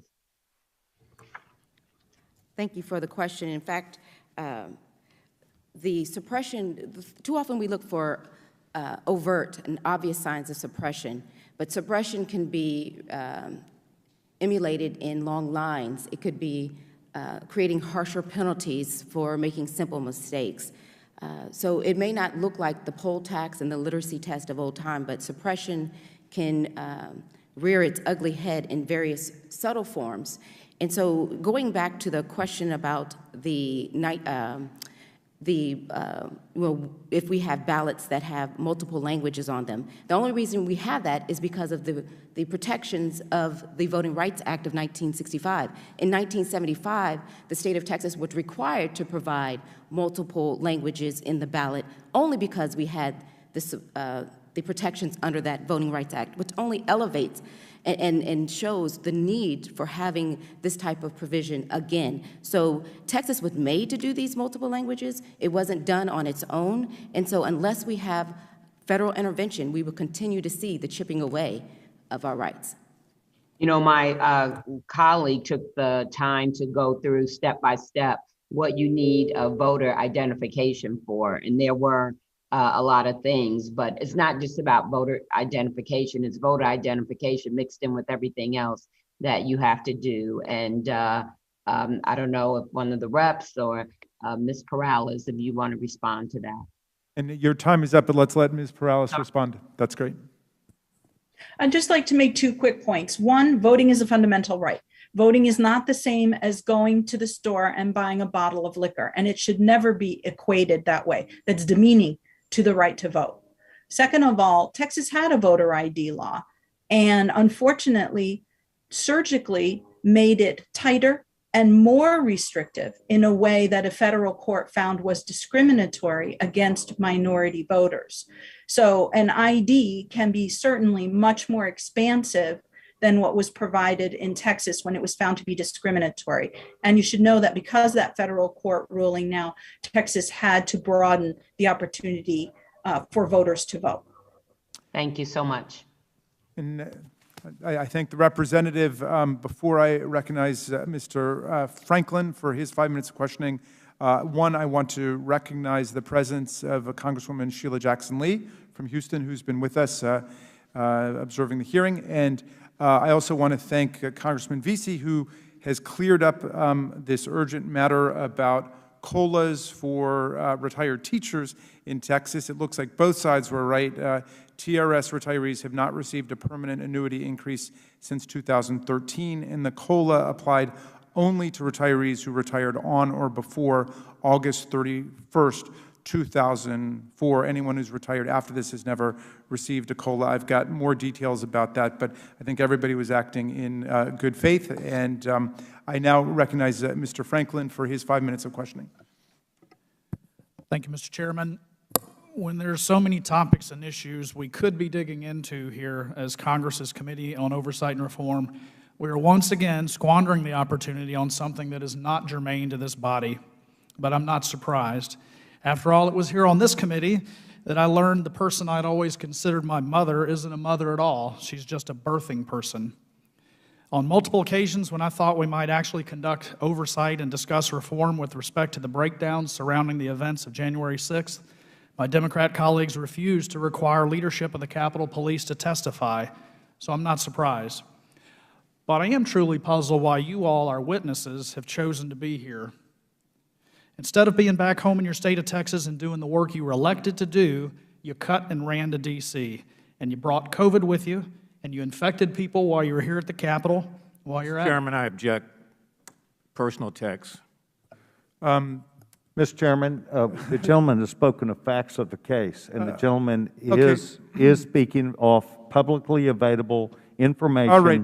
I appreciate that, Mr. Sessions. You know what? In the spirit of Chairman Cummings, here's what we're going to do. We're going to allow the gentleman to continue with whatever he wants to say, whether it's true or false or something else, and then there will be many opportunities Mr. Chairman, to respond. We're under an obligation to tell the truth in this committee, and the gentleman is, in fact, responding to what would be publicly available information, and we did not interfere with your witnesses of the first. And no one is interfering. That's my whole point. He can continue with whatever it is he wants to say. He's got rights under the First Amendment and the speech and debate clause. So please proceed, Mr. Franklin. Thank you, Mr. Chairman. Maybe this hearing is just an opportunity to give you all something to do while you should be back in Texas. As a freshman Republican serving in the minority here in Congress, I've been on my share of a lot of losing votes.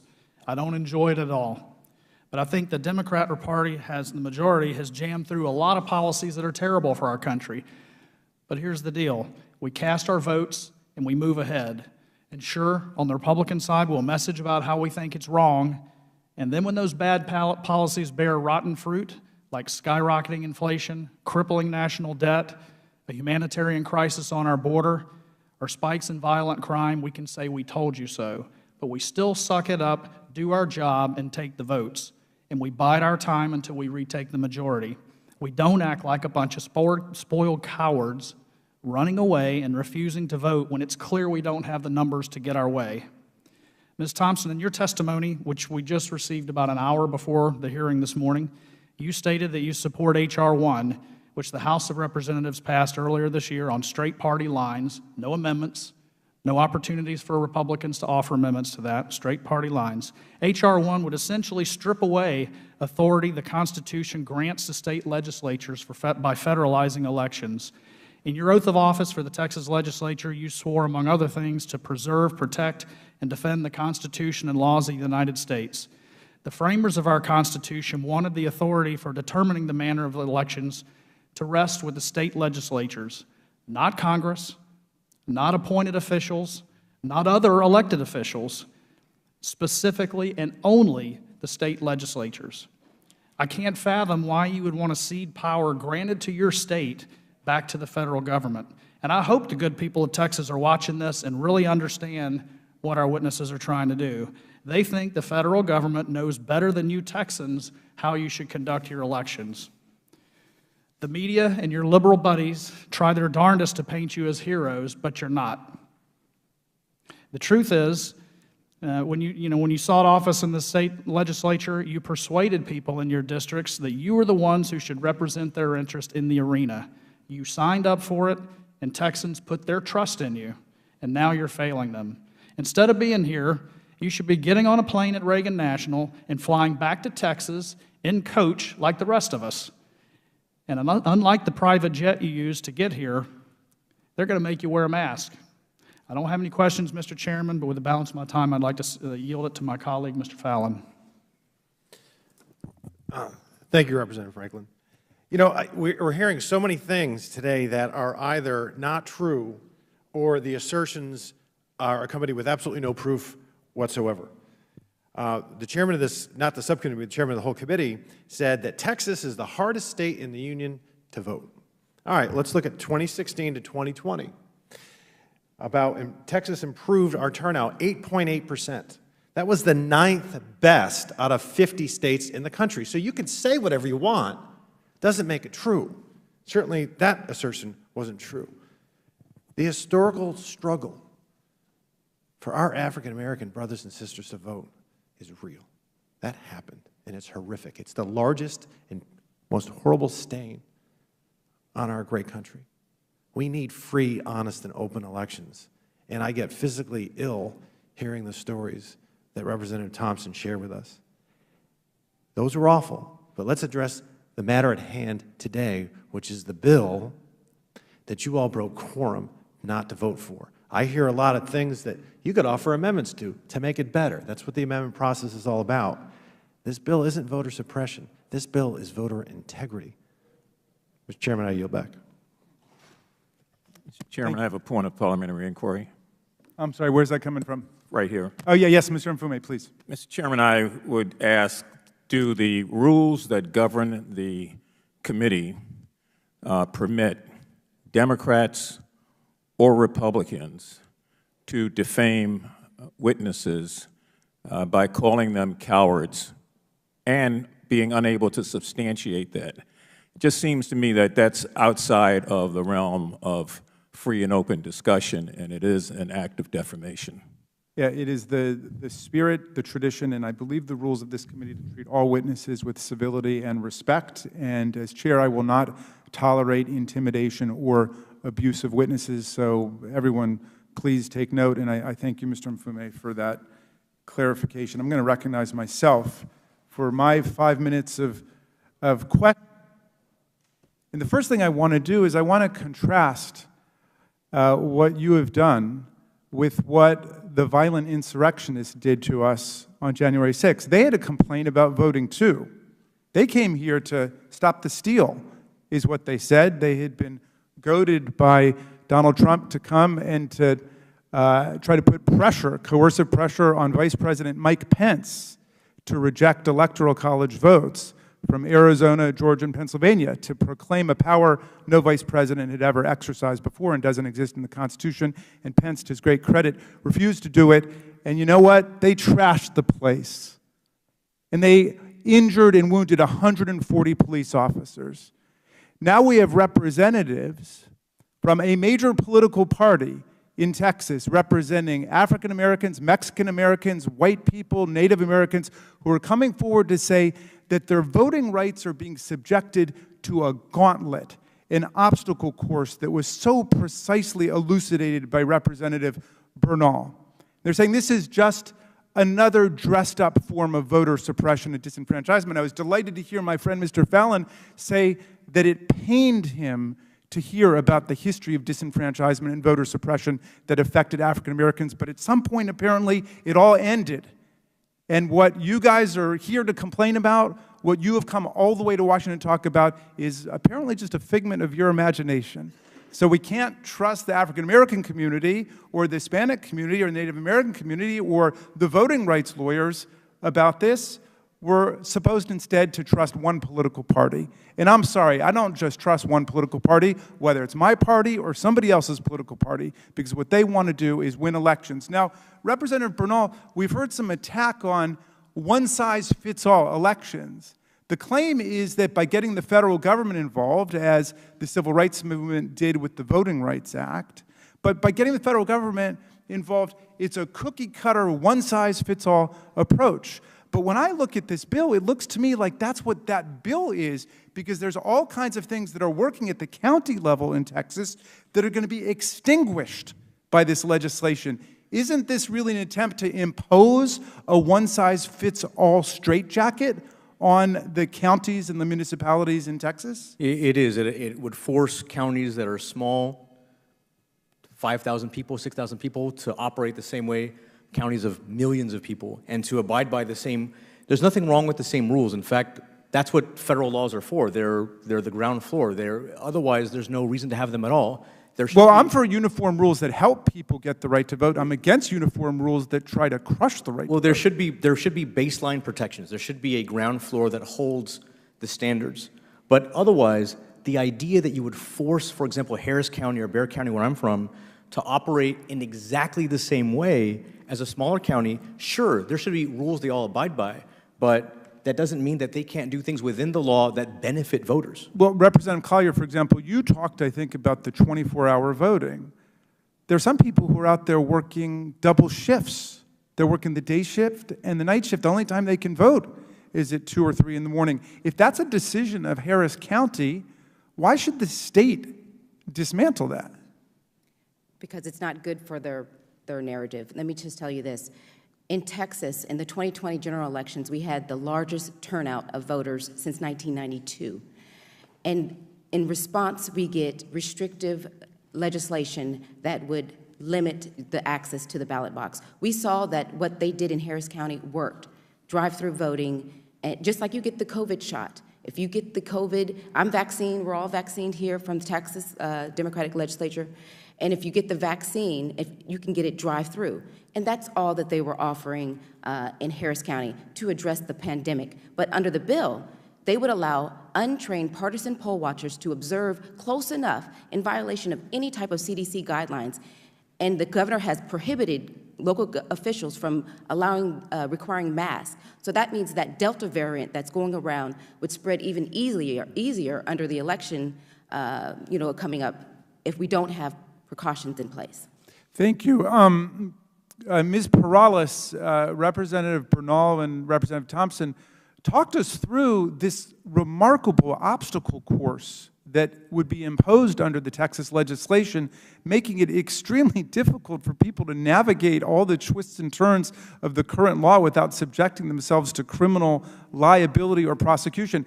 Am I reading this correctly? It looks to me like it's a permission structure being put into place for bureaucratic extremism in areas where you've got official authorities that are resistant to people's right to vote, but then also empowering partisan actors to overcome officials when the officials are trying to protect people's right to vote.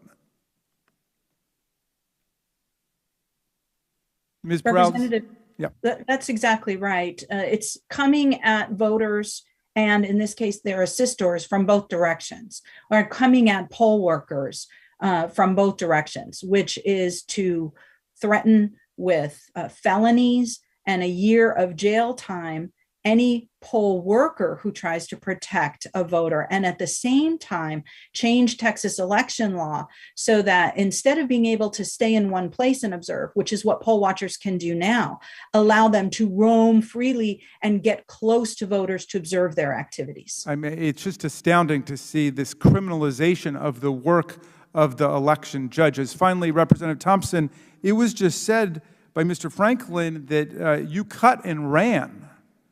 And I think the word coward was invoked. Are you guys demonstrating a lack of courage by coming to Washington to demand federal legislation to protect the right of your people to vote? Yes. You're holding our side accountable to the 5-minute rule.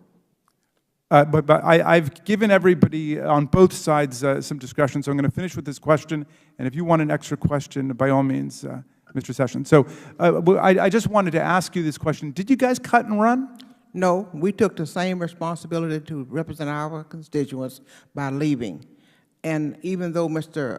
Franklin may call himself a coward, you know, he don't have a right to classify me as one. Okay.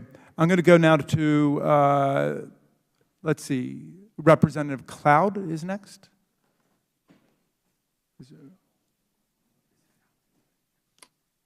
Oh, okay. Mr. Donalds, you're called on next, and you do understand the rule that we have to be wearing masks in committee when we're not speaking, according to the Capitol physician. You're recognized for your 5 minutes of questioning. I'll save the debate on the rule for another day. Thank you, Mr. Chairman. Witnesses, thanks for coming. I really appreciate it. Representative Thompson, you've been in the Texas legislature for you know, a considerable amount of time, and I thank you for your service. I understand what it is to serve in a state legislature. I served in Florida's for the last 4 years before I came to Congress. You mentioned in your opening statement about how when you were at a polling location, you felt intimidation. I believe it was from a Proud Boy member, whoever it was. Did you file a complaint with the election official, or assuming in Texas the election judge that's in every polling location? It's nice to meet you. The person came behind me, and I turned and asked what they wanted. And I'm known in my district, and I'm known in that particular precinct. And I didn't have, after just speaking with that person for a little bit, I didn't have no trouble out of her. But most people would not have stood their ground. But my point is, I'm sorry, we're limited time, so that's why I would love to engage more. But my question is, understanding, you know, your role as an elected leader in Texas, knowing the situation you encountered as an election leader, did you take it upon yourself to file a complaint with the election judge? I did not. And that person I think shortly left after we finished talking. Okay. My secondary question is there anything in this law, in the Texas law, which I have in front of me, I've been reading it during this committee hearing, is there anything in this law that would stop anybody from being able to file a complaint if they felt some form of intimidation from a supervisor, a poll watcher, excuse me? Congressman, you're a black like me. How many black people you know is going to be intimidated and go and file against some white person in the South? I mean, I'm just talking about you. I'm not going to be intimidated either. So I'm asking a question. About you too. No, what I'm saying is, I'm responding to your questions. Is there anything in the law that prohibits somebody from filing a complaint? We're talking about the law now. That's what we're talking about. It's nothing prohibit them from it, but you know, the mere fact of somebody of another ethnicity looking like the Proud Boys in their particular precinct is intimidating enough. Who's going to think about filing a complaint? Some people may, but most people my age are not going to be doing that. They're going to be intimidated, and they're going to tell their friends, and their friends are not going to want to go back. And that intimidation, by any means that you want to announce, is still intimidation, and that is a suppression of the vote. I would like to add for one point before we move on is that it's not just a member of the Proud Boys or anybody else who might be a poll watcher. And by the way, I don't even know who those people are. Well, most of them who will come to my area are white. This is my time, so let me explain what I'm making my point. What I'm saying is there is nothing in this law that prevents any voter in the state of Texas from filing a complaint which would actually take away or diminish their voting rights. That's the fact of the law, because I'm sitting here reading it, and even in your answer, you didn't tell me that it's actually not clear in this bill that people are allowed to actually file complaints. But I got to move on because, we're almost out of time. Representative Collier, I was listening to your comments going about the absentee ballot situation where people have to put in either the last four of their driver's license, last four of their social security number, or some form of identification, or actually attesting to an oath that they don't have that available to them.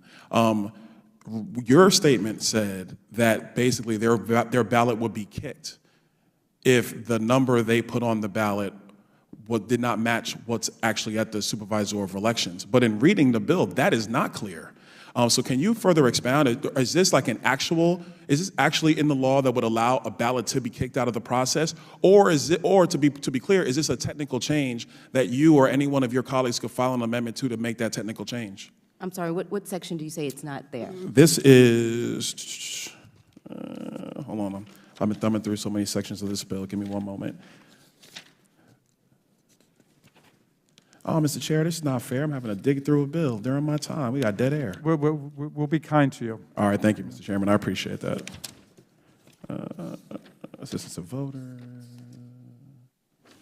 I think it's on page 12. Page 12? All right, hold on, let's go.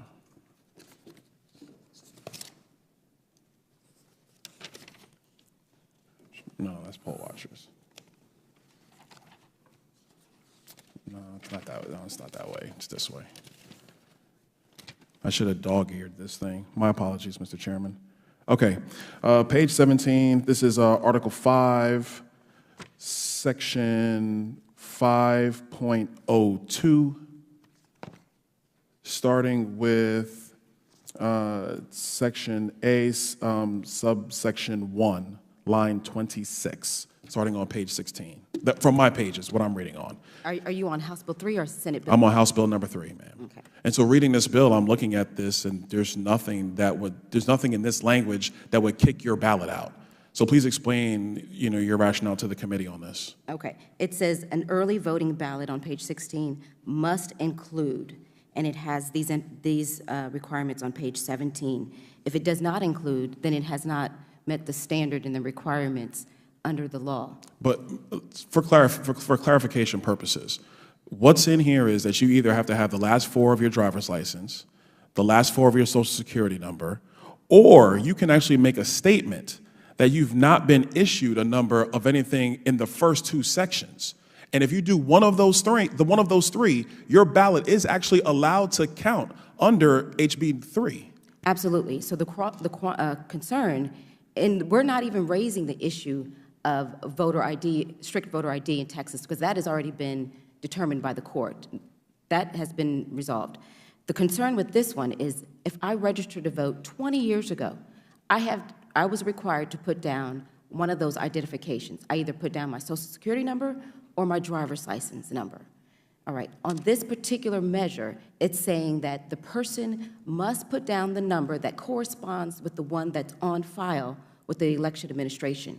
Say, Representative Collier, the only reason why I'm sorry to cut you off, because this is actually important information, but I know I'm out of time. I'm over time. No, but this is an important discussion. So you're saying that if you put down your social security number, but you forgot you did it 15 or 20 years ago, and you put your driver's license number down, they will throw out your ballot without even telling you that you chose the wrong number? Is that right? That is what this bill does, because it's not clear that there's any cure opportunity. There's a cure opportunity for other provisions in the bill, but not for this particular provision. There's no way to cure if I put down, even though I put down the correct number, my driver's license number is correct, my social security number is correct, or whatever one, if it's not the same exact number that's on file, my ballot does not meet the standards and the requirements under this bill. Mr. Chairman.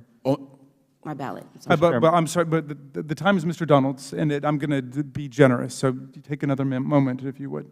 I'm gonna close real quick. Okay. The only thing I would say, Representative Collier, with all due respect, is I'm sitting up here, I'm reading your bill. I've read election bills in Florida where we made election changes, not the one the legislature did since I've been in Congress, but we did 2 other election changes. I've read those bills. I'm reading the statutory language here, and what's here in the language doesn't comport with what you're saying. My only advice would be, if you have a technical issue, then the job of you and your colleagues is in the Texas legislature, not here. to make sure that those technical changes can be made or work with the majority party. And the last thing I would say is that I think that in the Texas legislature, like in most state legislatures, you guys have far more latitude to bring technical changes and amendments. I know up here in D.C., being in a minority party, we hardly have any ability to bring amendments on anything. With that, I yield back. Sir, if it was only a technical amendment, this is a practical implication that's going to disenfranchise hundreds and thousands of votes of Texans. And so that's why we're here. We tried to work with our counterparts, but every amendment that we presented was declined. Where was that, in committee? Yes, sir, in committee. On the 23 hours, there were amendments that were presented. Even during the regular session, when we presented amendments, they were not always admitted. So we have tried, we've used every tool in our toolbox to collaborate with our colleagues. The only thing left is to come to Congress and ask for federal intervention. Thank you very much, Representative Collier. And I've got to come to my friend Ayanna Pressley from Massachusetts to recognize her for her 5 minutes of questioning. Thank you, Chairman Raskin. In today's hearing, I am reminded of the words of my mother, may she rest in peace and power, Sandy Presley. She was a super voter and never missed an election day. And she reminded me every time that I would go with her and she would pull that curtain and then pull that lever, she would turn to me and say, never forget that on this day, on election day, we are powerful. And I would stand up just a little bit taller. I believed her then, and I still do now. Republicans in the Texas state legislature are trying to take away that power. The voter suppression tactics they support are targeted and precise, with the aim of stripping power away from Black folks, Hispanic and Latinx, and voters with disabilities. This is the latest chapter in a long history of systemic, racist, and ableist disenfranchisement. By creating new and broad criminal penalties, Texas Republicans have adopted a strategy of blatant intimidation to suppress the vote. Ms. Perales, yes or no, for the record, do you believe expanding criminal penalties in this bill will deter people from voting? Yes. Thank you, certainly agree. Some of the new criminal penalties are directed at family members and volunteers who help voters complete and return their ballots. People with disabilities are more likely to need this type of ethical and well-established accommodation to vote. Rep. Bernal, how do this bill's new requirements for voting by mail or in-person voting impede voters with disabilities from exercising their right to vote? That's an interesting question. One of the most interesting answers is that it requires a pen ink signature, something that many people with disabilities cannot produce, and they often use a stamp, and so there's no cure for that. Thank you. And finally, I want to shed light on provisions I found particularly alarming given Texas's history of voter intimidation. If a voter requires assistance from a friend or relative, this bill would allow an uninvited and self-appointed poll watcher, like a member of Republicans' 2020 election integrity brigade, quote unquote, an intimidation group, to watch over them while they cast their ballot. This means voters with disabilities will be subject to greater scrutiny, intimidation, and discriminatory treatment. Ms. Perales, do you agree that this bill enables individuals to harass, intimidate, or obstruct voters under the guise of poll watching? Yes, it certainly does. Thank you. Well, I'm convinced more than ever that my colleagues in the Senate must stop forcing people with disabilities and people of color to carry the burden of finding ways to organize against these shameful, suppressive, and anti-democratic state bills. Instead, senators, especially those in my own party, need to remove these obstacles by abolishing the filibuster and passing the For the People Act and the John Lewis Voting Rights Act. This is an intersectional fight about disability justice, racial justice, and electoral justice. And we must win because the future of our democracy demands it. Thank you. I yield back. Mr. Chairman. Thank you, Ms. Presley. We now recognize Mr. Fallon. Is that? Mr. Chairman. Oh, yes. I believe it's important that we not continue speaking about things that are not truthful. In fact, the gentlewoman made the assertion that anyone could simply walk in and be a poll watcher. That is not true. The truth of the matter is that you must go through a certification process by your local party to be able to be there. You Okay, just cannot Mr. Sessions, walk off the street. here's the problem. We keep raising as kind of a procedural objection what's really a substantive disagreement. Yes, sir, So but I I'm gonna believe make if we're sure- going to give testimony, if we're going to make assertions. Well, she was using her time, but I'm going to give you, you will have an opportunity to close. Please just take notes on the things that you disagree with profoundly, because we've been keeping a number of members waiting, and I do want to go to Mr. Fallon. Yes, sir, we did. Thank you. Yeah. So, Mr. Fallon, you're recognized for your 5 minutes of questioning. Thank you, Mr. Chairman. Very gracious of you. You know, we're hearing a lot of twists and spins and propaganda and statements that are simply not true. So many, in fact, I don't have my 5 minutes would be exhausted trying to address even just a fraction of them. We live today in a headline culture. So many people just read the headline and they don't read the article. So they hear a statement and they think, oh, this is a learned person. It must be true. In fact, what's the title of this very hearing? It's Democracy in Danger. That gets your attention. And it goes further and says, the assault on voting rights in Texas, the assault, as if a crime is being committed. And the second paragraph of the memorandum that we were given about the hearing says the Texas legislature, or this Texas legislation, would dramatically restrict access for voters across the state. And it goes on specifically to mention the proposal about banning drive-through voting and 24-hour voting. Dramatically restrict. Let's think about that. It fails to mention that of the 254 counties in Texas, 253 of them had none, zero drive-through or 24-hour voting. All of Texans, and there's 99% of us Texans did not utilize drive-through voting or the 24-hour voting. And that's not to say that the folks that did go and use the 24-hour voting after 7 and before 7 a.m., they could have voted. It's not to say they wouldn't have voted. They could have, just like we all did. I'm disheartened that 50 of my former Democratic colleagues abandoned our home state and came here to Washington, D.C. It's unfortunate that some, or more like, not the 3 here today, but more like carnival barkers than serious deliberative legislators.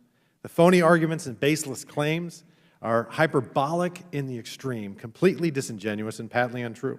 In the aforementioned memorandum issued by the majority about this hearing, in that same second paragraph, it says that Texas has a long history of attempting to suppress Black and Latino voters, and it's been judged the hardest state in which to cast a ballot, which we already addressed. But that's inflammatory and it's an accusatory. And where do they cite? So they cite the Guardian newspaper, not an American newspaper, a far-left newspaper in Great Britain. And instead of citing foreigners on other continents for their opinions on Texas voting, why don't we see what Texans themselves think? There was a poll done last week by RMG Research, and in Texas, they asked Texans, is it easy to vote in Texas, is it hard, or is it about right? 75% said it's easier, it's about right. Only 16% said it was hard. You break it down demographically, it was 79% to 14 amongst whites, 64 to 21 amongst African Americans, and 75 to 20 with Hispanics. So the results are in, and it's a landslide that the vast majority of Texans believe it's just about right or easy to vote. I'd like to ask my 3 former colleagues very quickly, and it's because of time, just yes or no, do you support or oppose voter ID? Ms. Thompson, or Representative Thompson? You know, my vote was no. You voted no in 2011. You all weren't able to vote because you weren't in the legislature in 2011. I support expanding voter ID to include student IDs that are issued by state schools, yes. So you support voter ID. You would have voted yes in 2011 if you were in the legislature? I don't know that bill, so Okay. I couldn't tell you. Okay. Representative Bernal? Like she does, I think expanded voter ID works. Okay. So you support voter ID? I support the concept of voter ID, not Texas's version of voter ID. Well, I remember 2011, wasn't in the legislature at the time, but Democrats voted en masse against the voter ID bill at the time. And that's completely out of step with Texans because Texans overwhelmingly support voter ID that we have in the books. 82% to 11. Again, breaking it down demographically, it's overwhelming. 84, 75, and 81% respectively support voter ID. Representative Thompson, You believe the current legislation being proposed in Texas has an adverse effect on turnout in Texas? You think turnout's going to go down? I do. Okay. Again, in voter ID in 2011, there were the same concerns, and that's, I remember hearing that it was, but they were all ill-placed or worse, fabricated, because from 2008, the last time we had an election, presidential election in Texas, that didn't have voter ID, to 2020, and the last one when we had it, turnout went up 39.25%. In our population did rise 19.7%, but it still outpaced 2 to 1. And it's the same doom and gloom that we're hearing now about this is going to affect voter turnout. So it's fair to say that the Democrats in our state were wrong then, and I'd argue that they're wrong now. Mr. Chair, I'm going to have to yield back because I'm out of time. All right. Well, thank you for your reflections. And we go now to the chair of the full committee, Chairman Maloney, for her questioning. Thank you, Mr. Chairman. This hearing is not the first time that the Oversight Committee has investigated voter suppression efforts in Texas. In March 2019, my predecessor, Chairman Elijah Cummings, along with Chairman Raskin, launched an investigation into the state's failed attempt to purge nearly 100,000 voters from the Texas voter rolls. Texas threatened more than half of these voters with criminal prosecution. But it turned out that many of them were eligible voters. This purge effort was halted by a federal judge because the judge found, and I quote, perfectly legal, naturalized Americans were burdened with what the court finds to be ham-handed and threatening correspondence from the state, end quote. Mrs. Perales, your organization helped stop this blatant attempt at voter suppression in Texas. How did the attempted voter roll purge contribute to voter suppression in Texas? We did file suit on behalf of naturalized U.S. citizen voters who had received letters from their counties accusing them of being non-U.S. citizens and telling them that they had to prove up their U.S. citizenship, even though they were U.S. citizens. I had one client tell me that she never wanted to vote again. She was newly naturalized. She had proudly become a U.S. citizen and proudly registered to vote. And she was so afraid and so intimidated by that letter, thinking she had made some awful mistake, that she said she never wanted to vote again. And that was repeated around the state. Well, which communities, Ms. Perales, would have been most impacted by this action in your state? That Texas voter purge of 2019 was surgically designed to kick Asian American and Latino newly naturalized registered voters off the voter roll because of the way they put that list together, which had to do with people who formerly held green cards and were registered to vote today. That is disproportionately Latino and Asian American in Texas. Well, last year, Chairman Raskin and I released findings from this investigation, and the committee found new evidence that many U.S. citizens had been incorrectly told they were ineligible to vote, and that county officials in Texas raised serious concerns about the purge. And Representative Thompson, you have been outspoken about the history of voter suppression efforts in Texas. Mr. Thompson, how did these attempts to purge voter rolls play into the greater context of voter suppression in Texas? It had a chilling effect on persons who may wanted to vote because of what was happening. Well, the federal judge who halted the effort said, and I quote, Mrs. Thompson, the evidence has shown in a hearing before this court that there is no widespread voter fraud, end quote. Yet today, we are seeing the same falsehoods about voter fraud being pushed to support new voter suppression bills in Texas. Mrs. Perales, has there been any evidence of widespread voting by non-citizens in Texas in the 2020 election? Not in 2020 or at any other time. So the current Senate version of the Texas voter bill would require a monthly review of voter rolls for non-citizens. Mrs. Perales, how would a provision like this affect people? How would this threaten voting rights? You mentioned one of the people you talked to felt intimidated and scared and didn't want to vote again. What has been the impact of this? Well, fortunately, we were able to get Senate Bill 1 amended as a result of our testimony to make sure that that same group of people targeted in 2019 would not be targeted again. However, there is still a piece of this bill that requires, as you mentioned, these monthly checks for citizenship. The issue here is going to be if they employ loose matching, what you'll end up with is a US citizen, perhaps a young man who shares the same name as his father. And his father is not a US citizen, has been excused from jury duty for non-citizenship. This type of matching system, unless it's done perfectly, is going to vacuum up immediate relatives of non-US citizens in the Latino and Asian American community and force them to jump through additional hoops. Representative Bernal. And then, Madam Chair, please take this last question, and then your time's up. Okay. Yeah. Is there any legitimate justification for this proposal? No. Well, Mr. Chairman, let's not kid ourselves. Texas' supposed efforts to stop non-existent voter fraud are no more than a thinly veiled attempt to suppress Americans' right to vote, a right guaranteed in our Constitution. I yield back. Thank you, Madam Chair. And I now go to Mr. Roy from Texas for his 5 minutes of questioning.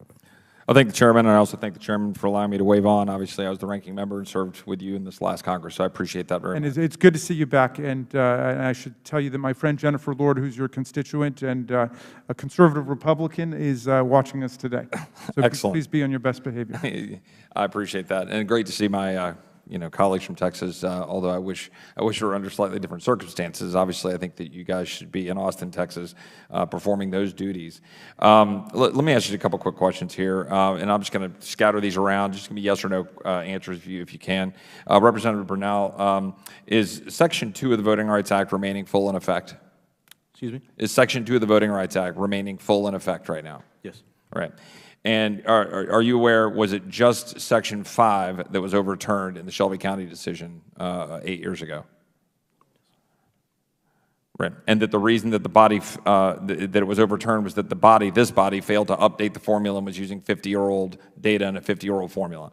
Is that yes or no? Is that why it was overturned? That was among the reasons. So the Voting Rights Act remains in effect. The 1965 Voting Rights Act remains in effect. That provision, Section 5, is what was overturned because it was 50-year-old data. May I ask another question on this of each witness? Do you believe that Texas should have to submit to the Department of Justice for any changes that it makes in its voting laws or formulas? Yes. Ms. Collier, or Representative Collier? The historical nature of Texas Just yes or no, do you think Texas's election laws should have to submit to the Department of Justice for preclearance? Not only for that, for maps as well. And Representative Thompson, do you believe that they should have to submit to the Department of Justice for preclearance? Yes. So for the record, the representatives from Texas believe that they should have to defer to Washington, defer to the federal government on what we should do for election laws in the state of Texas. Now, each of the three of you are aware that you are in fact violating Texas law by being here right now instead of being in Texas during the legislative session, and that it would be in order to arrest you were you in the state of Texas to get you back to the state house. We agree that those are the facts. Representative Bernal? I'm not sure those laws are constitutional. But is that the law in the state of Texas? We can argue the constitutionality. I don't think so. I think the law of the state of Texas is that you're supposed to be in session and that you're supposed to be there carrying out your constitutional duty. Do you support H.R. 1, the federal law that was passed here in the House of Representatives? Representative Bernal? Yes. Representative Collier? I believe I will stand with the congressional members who passed it, so I support their... Representative Thompson, do you support H.R. 1? I do. And Mr. Chair, I'd like to just say I'm ready to be arrested. I'm not violating the law, and I'm representing my constituents, and I stand ready. Bring the handcuffs on, and I'm ready to go. Representative Thompson, reclaiming my time. I appreciate that's your view on the matter. I think that makes the case precisely. With respect to H.R. 1, each of the witnesses, one said that she opposed voter ID, 2 said some forms of voter ID, I would point out and just want to clarify that H.R. 1 would in fact say that an individual in the state is eligible to cast a vote in an election for federal office. The state may not impose any additional conditions or requirements on the eligibility of the individual to cast the vote in such election by absentee ballot by mail. In other words, federal prohibition on the use of voter ID with respect to absentee ballot by mail and interfering with the state's rights to ability to use voter ID. I've heard a number of witnesses testify about the lack of examples of the witnesses of fraud.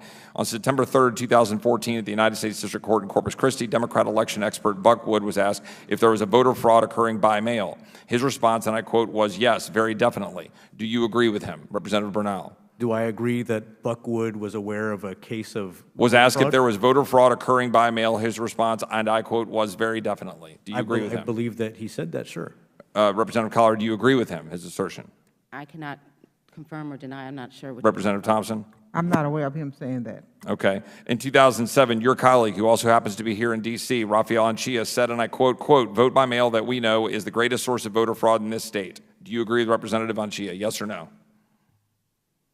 Greatest source of fraud, yes or no? Do you agree with Anchia or no? I have no reason to, I have nothing to base the fact that the greatest source of voter fraud. Okay, so you're disagreeing with Representative Anchia. Representative Collier. I don't know what context, so I cannot confirm or deny what you're just Well, the exact quote, vote by mail that we know is the greatest source of voter fraud in this state. Do I'm you not agree sure with that? what the context was. Well, that's the context, that statement, straight up, it's Well, plain give us English. the rest of it. Tell us what else he was talking about.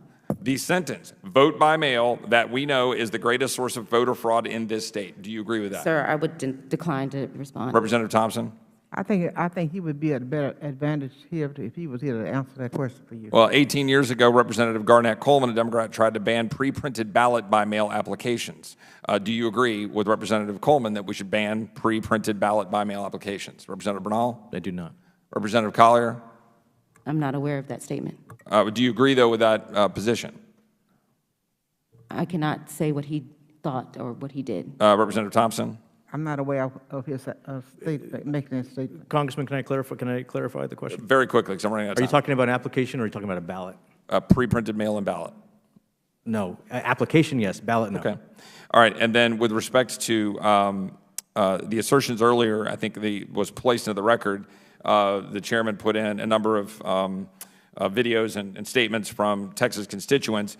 I would ask to insert into the record a document that I outline a number of examples of voter fraud, including statements from black witnesses who testified in the Texas legislature about voter fraud. Wait, this is a statement from you? Yeah, Oh, yeah. Yes. Without objection. And in that, you have Jerry Wayne Monroe, Aubrey Taylor, Demetria Smith. Demetria's quote was, Democrats are going after my ancestors. You are making a mockery of my suffrage and you use it to your advantage for your own agenda so you can keep your own seat. It's not about the people.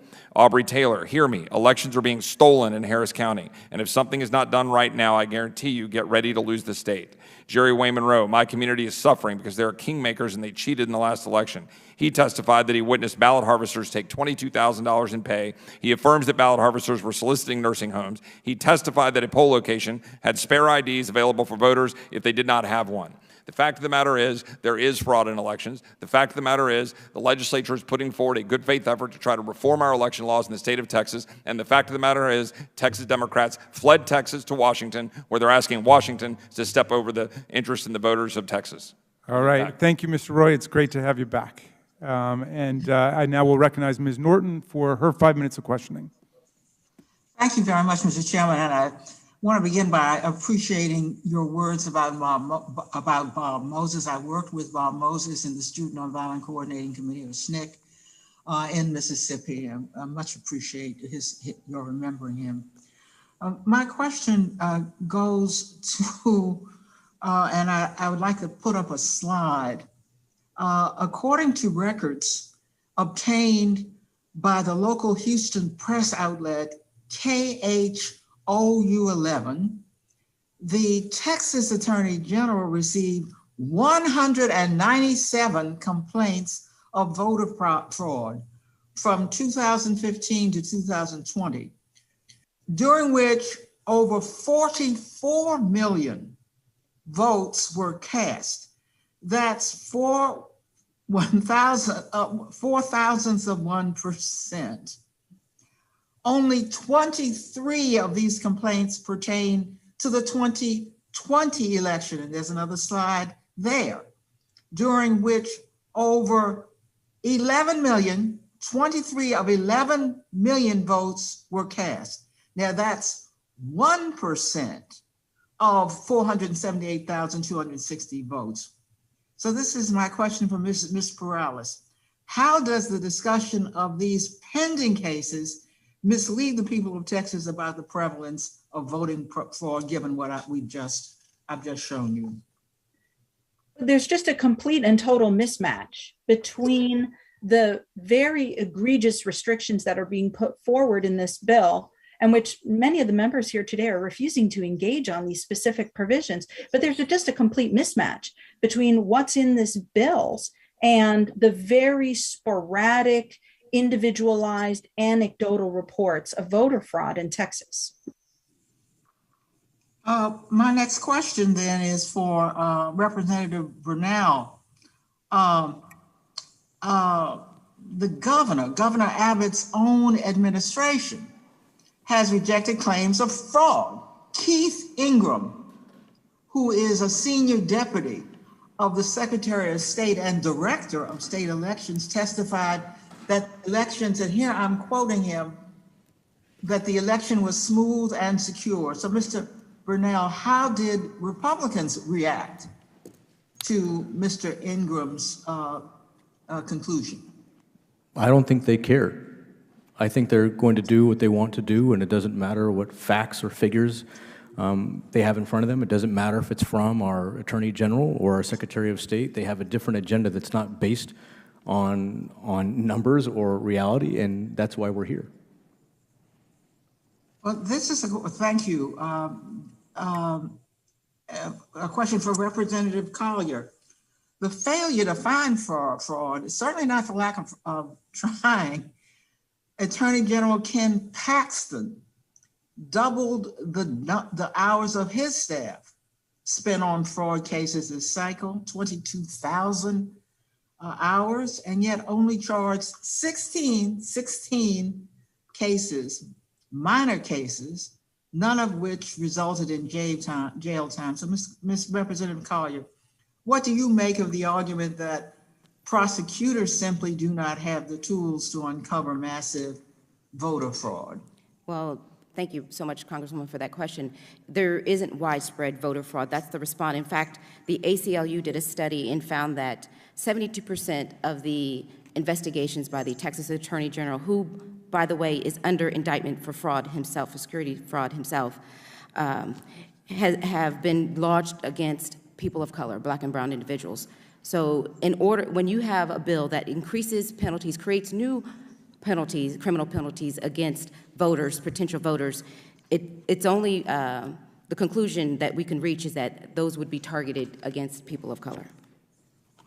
What are your thoughts, Representative Collier, on how the aggressive prosecution of alleged voter fraud has already affected voters of color?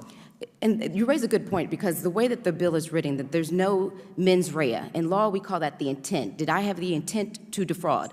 No, that's not even a question. It's whether the act was actually completed. So the state of Texas has gone off after innocent mistakes, like with Crystal Mason and Hervis Rogers, where they waited over a year to pursue charges just before the hearing on this harmful election bill was heard. So it's all a part of the narrative to politically posture and restrict our freedom to vote.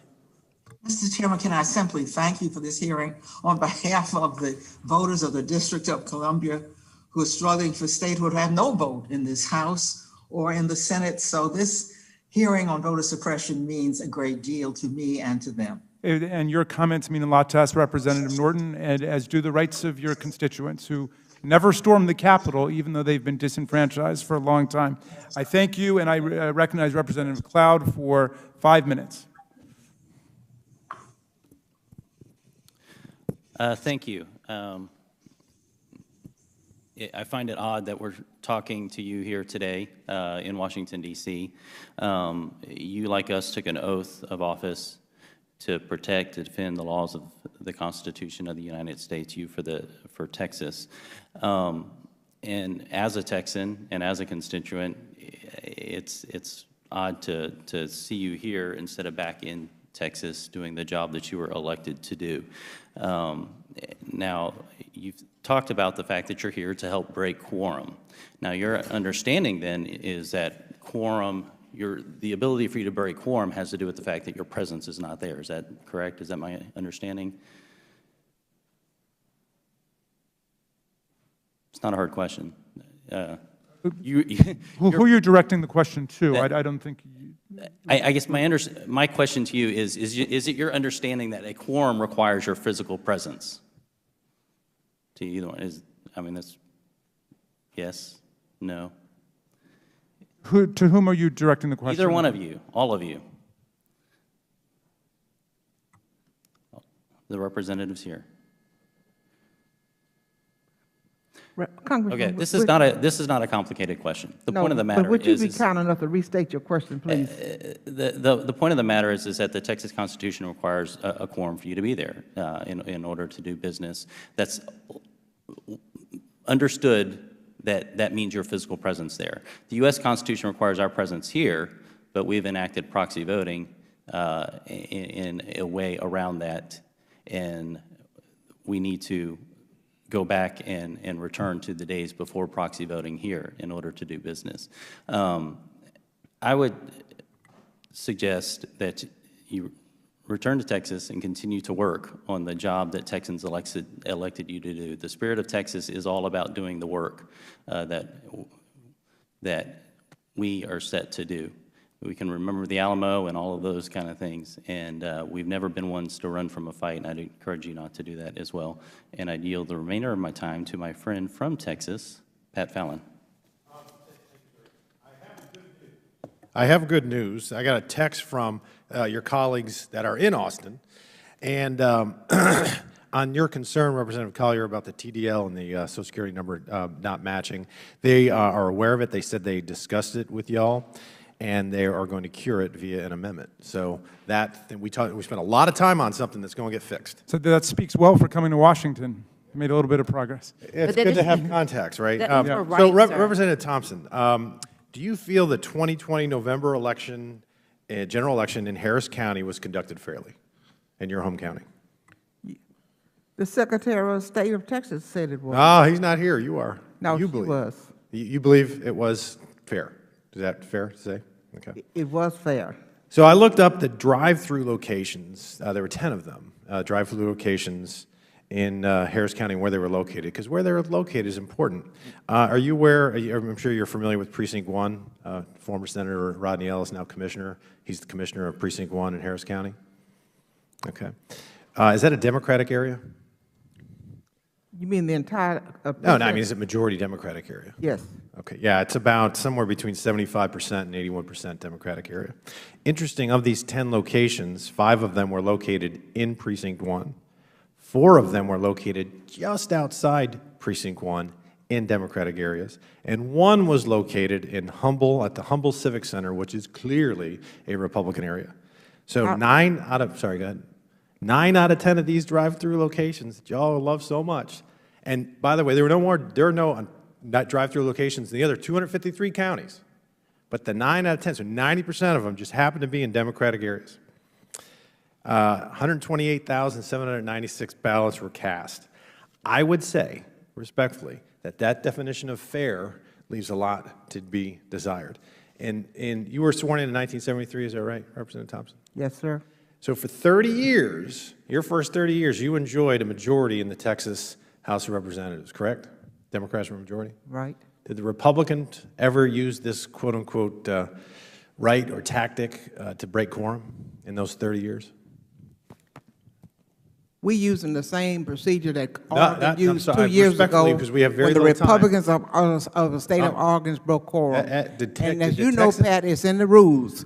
The rules allows for a quorum. I'm just asking. And we broke quorum to represent the constituency of our district. Okay. I'll give And you another... because of the fact that we want to be able to have a voice in our democracy That's not is what the I'm reason why we're here.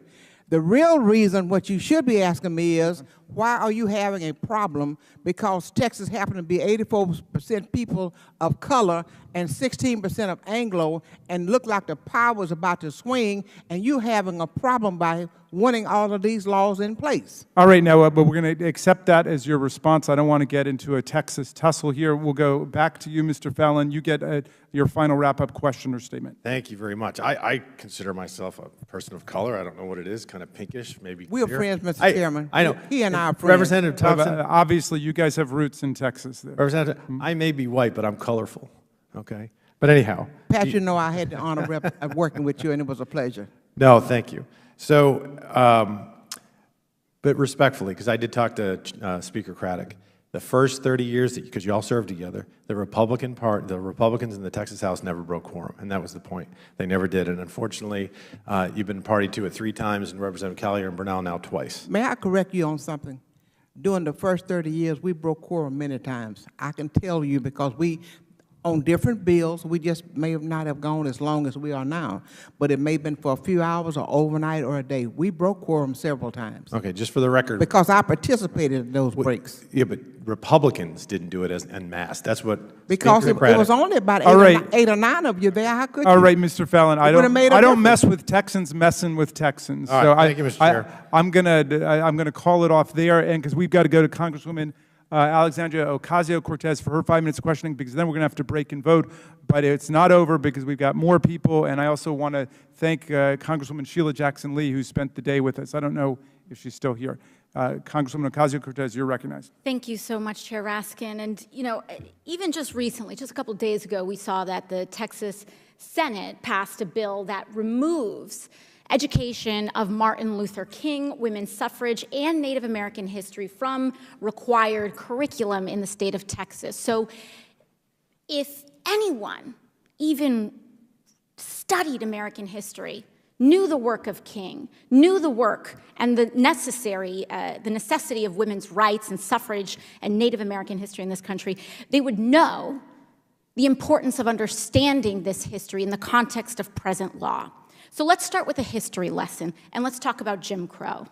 According to the Public Broadcasting Service, they define Jim Crow as the segregation and disenfranchisement laws known as Jim Crow represented a formal, codified system of racial apartheid. That is not a subjective definition. This is a settled definition of Jim Crow in the context of American history. I understand that the Texas State Senate thinks that that's not relevant or necessary to teach, but it is important in the context of understanding present law. Now, Representative Thompson, you were born in Jim Crow, in the era of Jim Crow. Is that correct? Yes, it is. Now, briefly, what were some of the voting limitations that you know of that targeted black voters during the Jim Crow era? The black code was one of them because it denied African Americans the right to vote. And then after that came the poll tax. And the poll tax stayed, even after the law was ruled unconstitutional, remained until 1966 in Texas. Now, Representative, and it's important to know that until 1966, we had apartheid in the racial apartheid, known as Jim Crow, in the United States of America. Now, during that era of Jim Crow, Representative Thompson, as you noted, that includes a polling tax, correct? Yes, it does. That includes voter ID laws, stringent voter ID laws back in that time, correct? Yes. Citizenship checks, correct? Yes. Difficult hours to vote during Jim Crow, correct? Right. And you had the normalization of white supremacist voters monitoring and intimidating black voters at polling locations during the era of Jim Crow, correct? That's correct. Now, let's walk through some of the dangerous measures proposed by your Texas State Republican colleagues and supported by Governor Abbott they're trying to enact today. So the proposed Texas bills, SB 1, HB 3, would set new ID requirements, so voters must provide their driver's license number, or if they don't have one, the last 4 digits of their Social Security or a signed affidavit, correct? Right. Now, they would also place a ban on the distribution of mail-in ballot applications, correct? Correct. As well as monthly citizenship checks. Monthly citizenship checks for voter registration, correct? Correct. They would also ban extended hours during early voting. Is that correct? For those persons we call essential workers who helped us during the pandemic, yes. And the proposed bills today, right now, will create an array of new criminal penalties and requirements for folks who assist voters at the polls or people who assist others planning to vote by mail. Is that correct? That is correct. These bills would then expand the authority of partisan poll watchers by granting them, quote unquote, what is known as free movement at a polling location, which could allow them to harass voters, correct? People with no training coming in your area. Representative Thompson, this sounds an awful lot like the Jim Crow that you grew up in and were born into.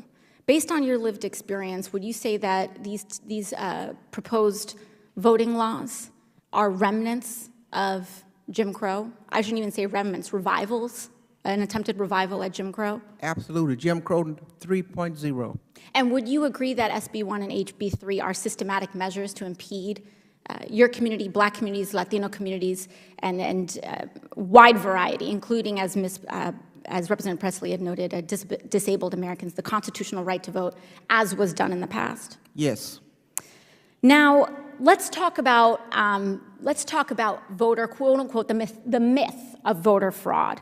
According to MIT Election Data and Science Lab, only about 0.00006% of total mail-in votes cast are results of voter fraud. That's less likely than being striked by lightning.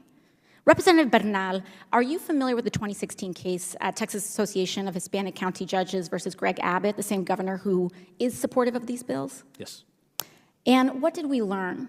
We learned that, once again, Texas discriminated against voters because of their race. In fact, it was, over the past 10 years, Texas has been found to have acted against the interests of minorities over 10 times by 3 federal courts with Republican appointees. So, to clarify, the Fifth Circuit already told Governor Abbott that these voter ID propositions are discriminatory, and Abbott knows this, has been told by the courts, and is still continuing to support laws that he knows are discriminatory as ruled in a court of law and by the judge. The witness may answer that question, and then the gentlelady's time has expired. Every chance they get.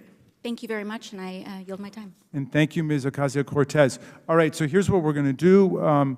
Votes have been called. There are 9 votes. We're just going to keep it going. I hope my friend Congresswoman Norton is still on the call, because being the representative of the people of Washington, D.C., she doesn't have to go vote, and I'm hoping she can fill in for me when I've got to do it, because we've got some very distinguished representatives who are still yet to do their questioning.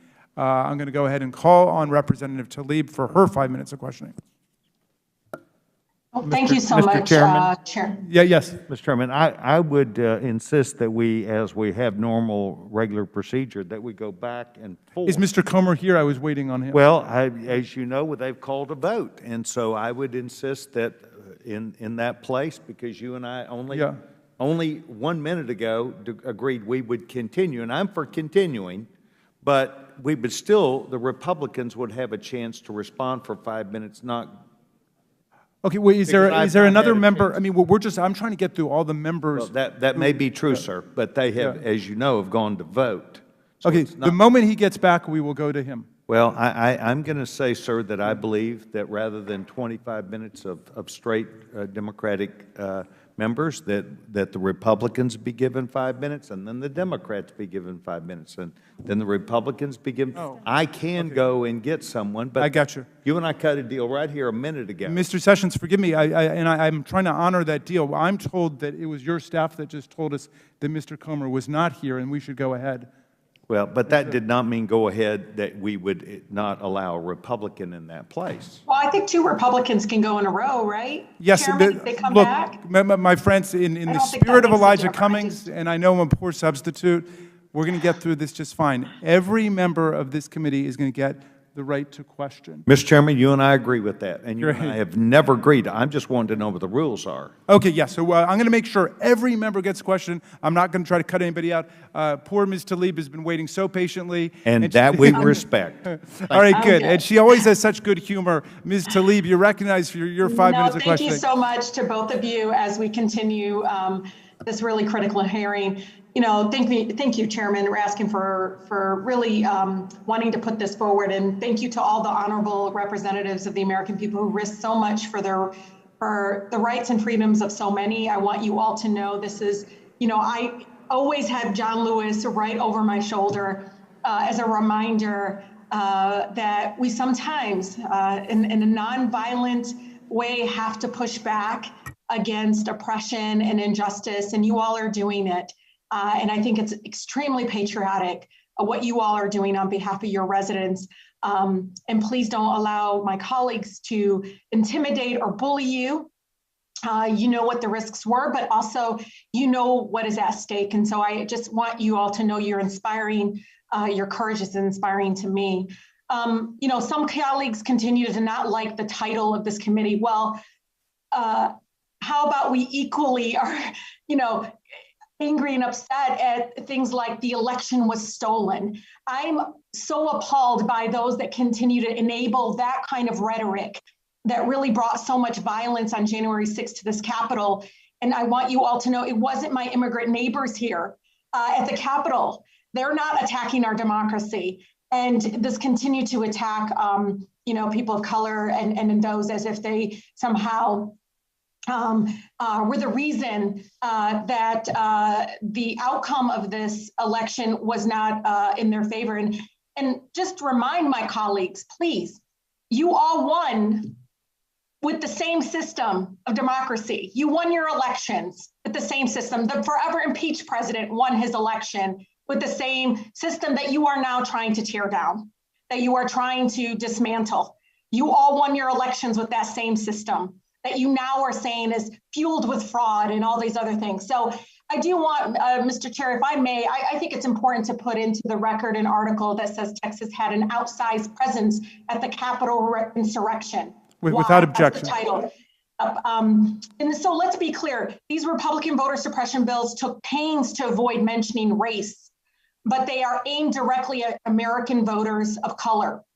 This is a blatant, disgusting attempt to return to Jim Crow disguised by expensive Washington consultants and lobbyists. They're covering it up, but we all know what this is about. We know this is because this playbook isn't new. And I know Ms. Thompson knows this. I mean, 2016, a federal judge struck down similar efforts in North Carolina where they wrote, quote, although the new provisions target African Americans with almost surgical precision, they constitute remedies for the problems, justifying them and in fact impose cures for problems that did not exist. Thus, the asserted justification cannot and do not conceal the state's true motivation. And now the Texas legislature, and to note, Michigan Republicans, I might add, are now doing everything they can to make it harder for my Black and brown neighbors across the country to vote, wanting to employ these very tools to use the new requirements for mail-in voting to suppress voters of color.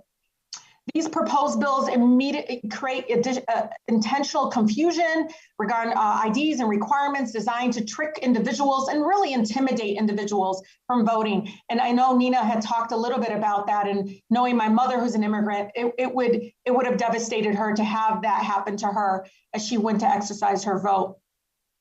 They also are threatening jail time for elected officials who solicit or mass mail voter registration applications, criminalizing election officials who encourage citizens to vote, y'all. All of us have done that. Go vote, have your voices heard. Oh, now you're gonna put handcuffs on those people. And while this provision would put election officials in jail for mailing absentee ballot applications to eligible citizens, y'all, it would still allow political parties to do the same thing.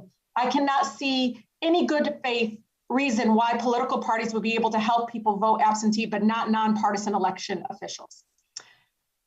We must face the facts about these bills in Texas, in Michigan, and countless others being pushed by my Republican colleagues, enabled by them across the nation. They're an attack on our American democracy. They failed. They failed, and now they want to cheat.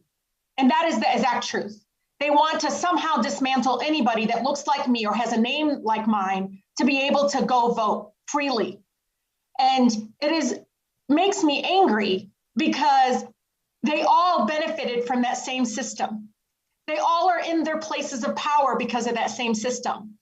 And now because the forever impeached president did not win. They are putting this man before their country. If they do not, the blame for the death of our republic will not fall on those backing the former impeached president, but on those lack the courage to make a stand. So, Rep. Thompson, I'd like to close by hearing your voice here, which has been very powerful. Why do you think Republicans are pushing to make it harder to vote and going so far as wanting to jail election officials? Thank you, Ms. Tlaib, and the witness may answer that question, and thank you very much for your questioning. I think there's a change of the demographics in Texas when we have 84% of the people of color that makes up the population of about 29 million people, and only 16% of the people who has been controlling it feel rather threatened at this particular time. That's what I think the whole thing is about. All right. Now, thank you very much for that answer. And here's what we're going to do. For both biological and parliamentary reasons, we're going to take a 15-minute break. Okay, the witnesses have requested some time, so everybody can go use the restroom, make a call, whatever you need to do. We will all go vote, and we will resume here in 15 minutes. And we will begin with the Republican side. I think Mr. Comer, if he's back. Then we'll go to Mr. Sarbanes, and we'll continue to make sure every member gets their questioning. So we have a temporary recess.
We're ready to resume, and I recognize Mr. Comer for 5 minutes. Thank you, Madam Chair. And I just want to briefly say I've studied the Texas bill. I've studied the Georgia voting bill that have been in the news a lot. I think the liberal mainstream media have mischaracterized both bills, significantly mischaracterized both bills. Both bills look to me like it make it easier to vote and harder to cheat, which is what every law-abiding, legal American voter should want.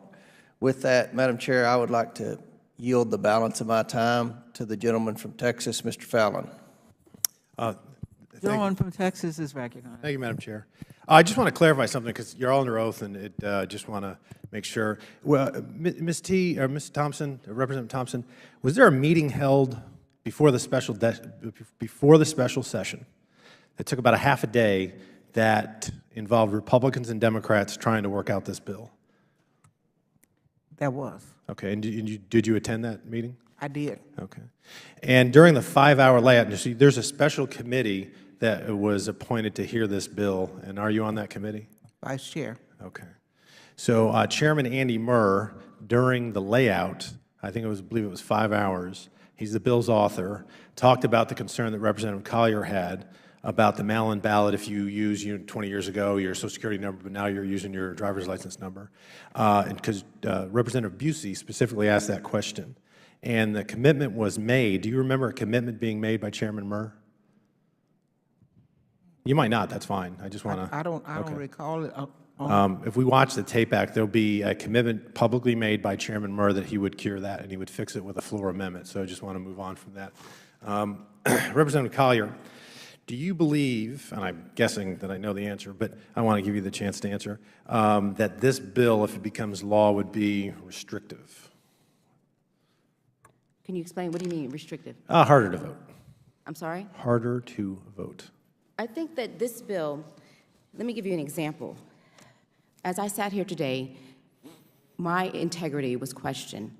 The veracity of my statement was questioned by Congressman Sessions. He made an accusation that I was incorrect, and he said it with such authority that it called into question my actions. And based on that, it could deter someone from participating any further. Okay, well, I'm not Representative Sessions, but I'm going to have to reclaim my time again. It's just because we only. Well, you're asking about how that's going to make it harder. It's going to make it harder if I have a Representative Collier, if you don't want to answer the question, that's fine. I'm just asking, hard. do you believe this bill is going to be restrictive? You oppose the bill in its current form, so I'm guessing you don't think it's a good bill. Fair to say, yes or no? What I believe is that this is going to be harder on people, that they're going to be targeted for people of color to participate in the election process. So you would say it's at least it's racially maybe motivated, but certainly racially negative. It will have a disparate impact on people of color. Okay, and that's your view. We have 2 weeks of early voting in Texas. If we were to reduce that to 1 week, would you say that would have a disproportionate effect on people of color? I think you have to look at the totality of the circumstances. No, I mean, just say there's 2 weeks now. You can't just say it's that, though. It's more than that. It's also the hours, the location. Right. So this expands the hours, but no, it doesn't. This bill does not expand the hours. It reduces the hours. Okay, it does not. In 253 counties, it expands the hours. We had 24-hour voting. In one county. There was 24-hour voting, and now you cannot. That means it reduces was there 253 counties that had 24-hour voting in the last cycle? It reduces the ballot. No, there was not. It reduces the voting. Would you join me in condemning Connecticut and New Hampshire and Delaware and New York and New Jersey for being racially insensitive by not having 2 weeks of early voting? Some of those states don't have any early voting. I'm not familiar with what's going on in those other states. But you would say that early voting is a good thing? I would believe that you have to look at the totality of the circumstances. Okay, so you don't know where your stance is on early voting. Drive-through voting, can you name any states that allow 24-hour voting currently in statute? I know what Texas does. In Texas, No, Dallas County that's not had the question. drive-through Madam Chair, I'm registration. going to have to reclaim my time on that one. How about drive-through voting? Do you know, are aware of any states that Harris have County had drive-through voting. Any other That's the one states I'm aware other of. than Texas? That is the state I'm aware of, Texas. Okay, so there's none that you know of. No other 50 states. So I think that what we've seen here. Now, and correct me if I'm wrong. You called this bill Jim Crow 2.0? I have not made that statement today. Have you made it in the past? No. You've never said it? I don't believe I have. Okay, so you don't think, but do you believe it is that, discriminatory, though. You do believe it's racially discriminatory? It does have a disparate impact on people of color. So do you believe that people that support this bill are practicing racial discrimination? If you vote for I'm not saying, I think that the outcome of It would be the bill clear. would be a disparate impact. So I are would you, believe are it's you more calling politically motivated. are you calling your Republican colleagues racist in any form by supporting this They're bill? uninformed. They're uninformed. Ms. T, you said that there were Proud Boys that were practicing intimidation. I've never met a Proud Boy.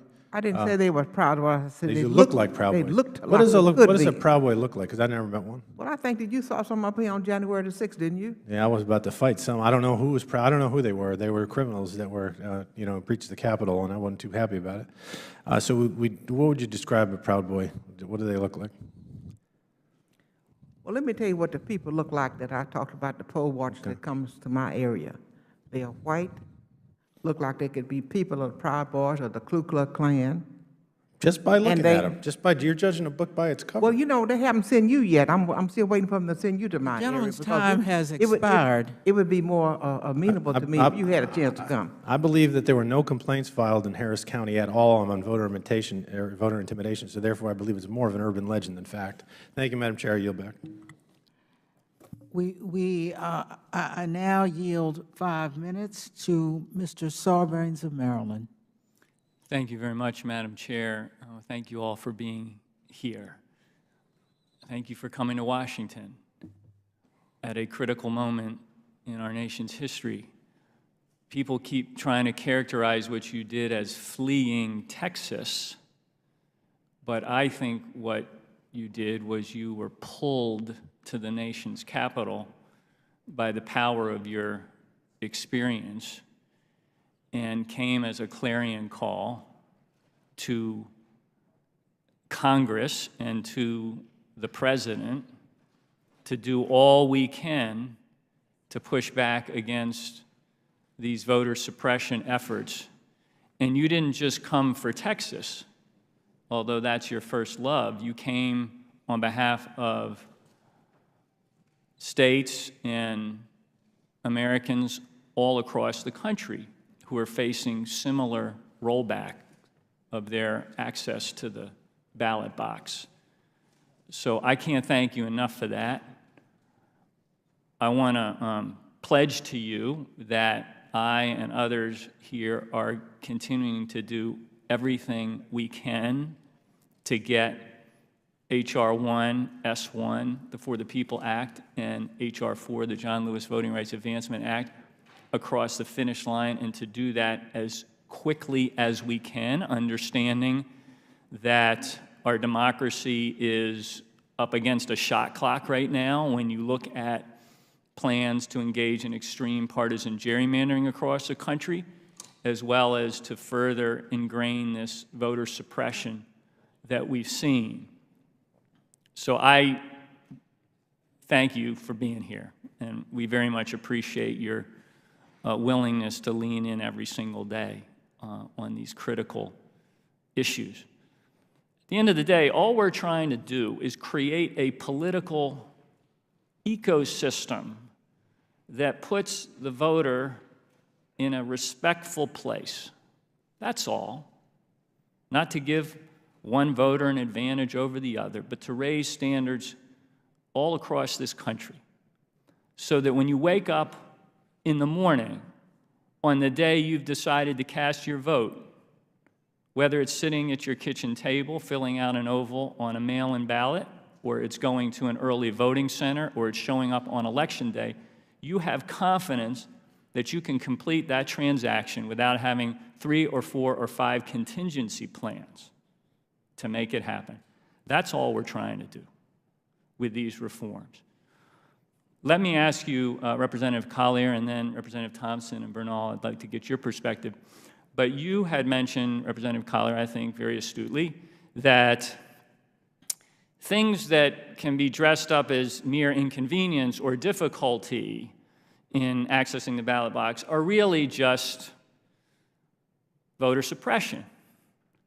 It's complicated sometimes. You can create a kind of Rubik's Cube or Rube Goldberg contraption on voting where you can say, well, that's, the local has this rule and that rule.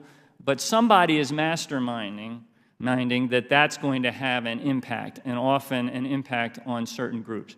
So I'd be interested to hear, we got about a minute and a half left, but maybe each of you could take a few seconds to talk about, you know, one or two examples of something that gets painted as, you know, inconvenience or difficulty, but you know and you've seen that actually it has an impact, and often a disproportionate impact, on the ability of people to access the ballot box. We can start with you, Representative Collier. Thank you so much for the great question.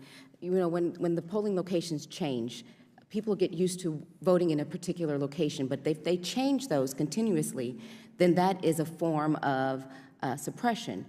When you change the hours that a polling location is open, on different days even, so you may say Monday, Wednesday, and Friday it's open from 11 to 7, but 7 to 7 on Tuesdays and Thursdays. That can get complicated and confusing. Those are methods. The other thing, it deals with the types of identification.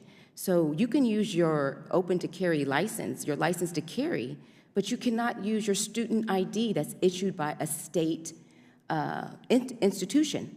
So it's confusing, and there's a lot of red tape when it comes down to voting by mail that make it difficult for people to participate in the process. It's cumbersome.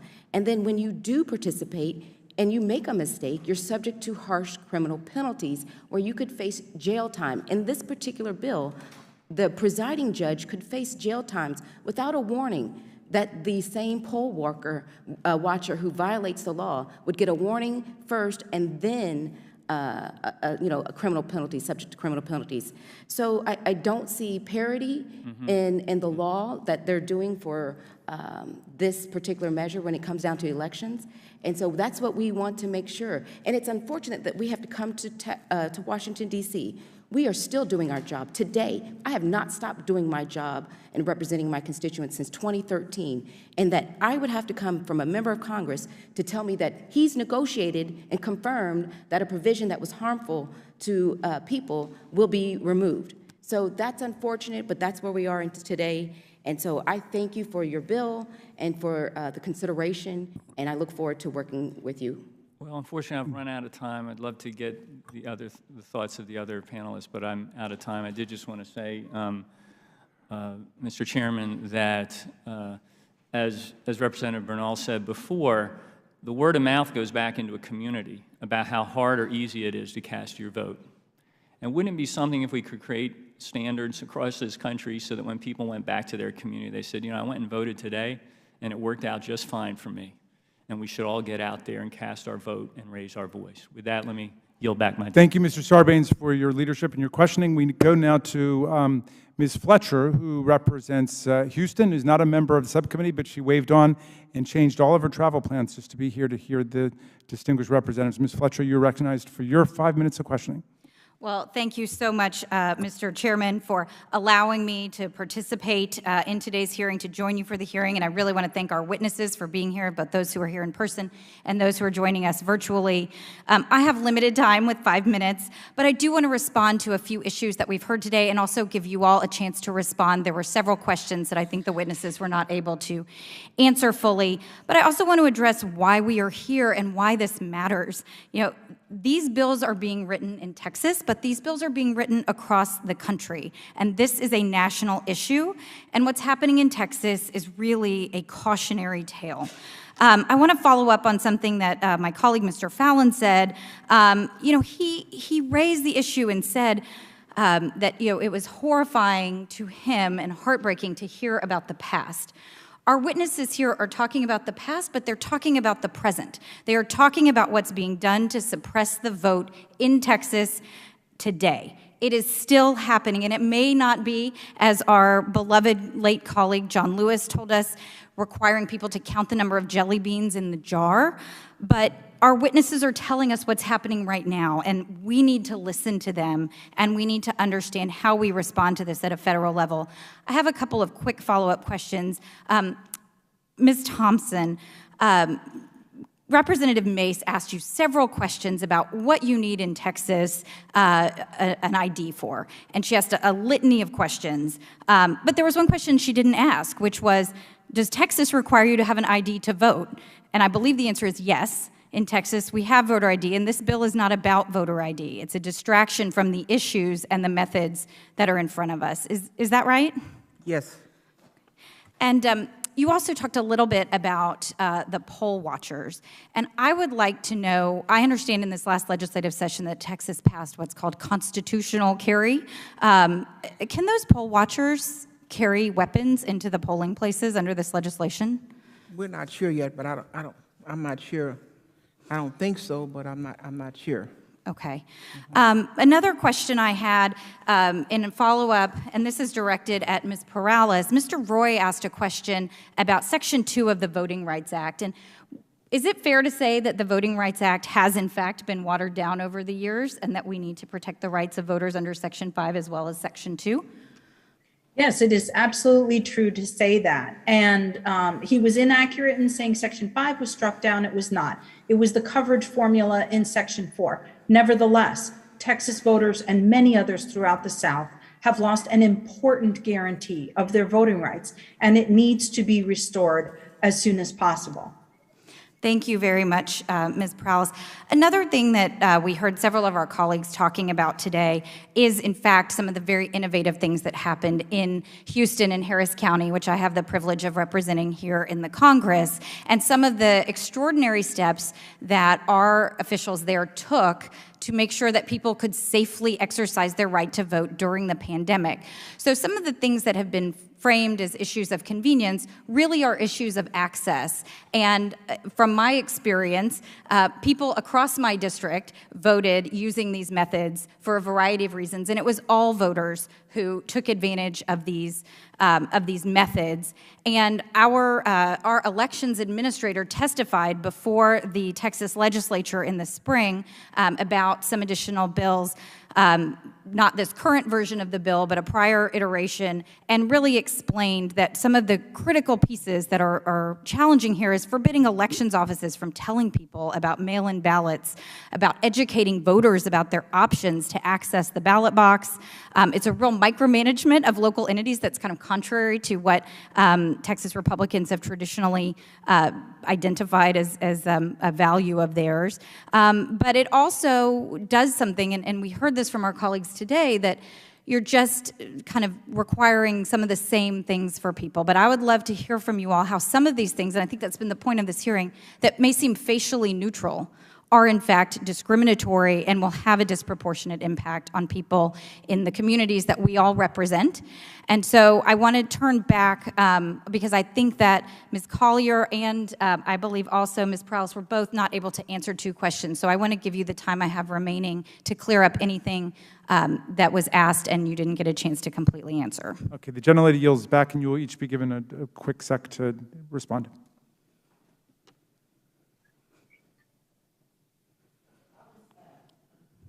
Thank you so much. So just going through the part about the ballots being rejected, there is a provision on page 24 where the ballots will be rejected, and then about the partisan poll watchers. Again, there's no parity in criminal penalties. They can get away with, violating the law, and then there was a question about, can someone file a complaint? I can, but the harm has already been completed. So I've already been deterred and disenfranchised by the time I can file a complaint. So I really have a whole bunch of measures in here that need to be addressed that they now recognize. And so this is very further evidence that they have not really fully vetted the provisions of this bill. Okay. I would simply add in 1 minute, less than 1 minute, to Representative Donalds, the section that you're looking for in the bill that you're reading is section 5.10, in which the number provided by the male voter has to match the number on file with the registrar. And then the last thing I'd like to mention, just to emphasize, this bill has nothing to do with voter ID at the polls. However, since Representative Fallon stressed so much that he wanted things to be truthful, I need to correct him. He said there was no voter ID in 2008. There was. He said that the 2011 voter ID bill did not depress turnout. It must be pointed out the 2011 voter ID bill was struck down as racially discriminatory by a federal court and was not used in the 2020 election. So even though this bill is not about voter ID, it's important for us to remember that the voter ID law passed by Texas within the past decade was racially discriminatory. Okay, thank you very much. Is Mr. Comer back, Mr. Sessions, do you know? Or is he? I do not believe that he is back yet. As you know, there are 7 or 8 votes Yeah. on the floor, and people are doing, as is constitutionally required, doing that duty also. Of course. Well, let's see then. And I don't know whether Mr. Vesey or Mr. Davis is online with us yet. All right, well, why don't, I believe we're still on the second vote, if that's right.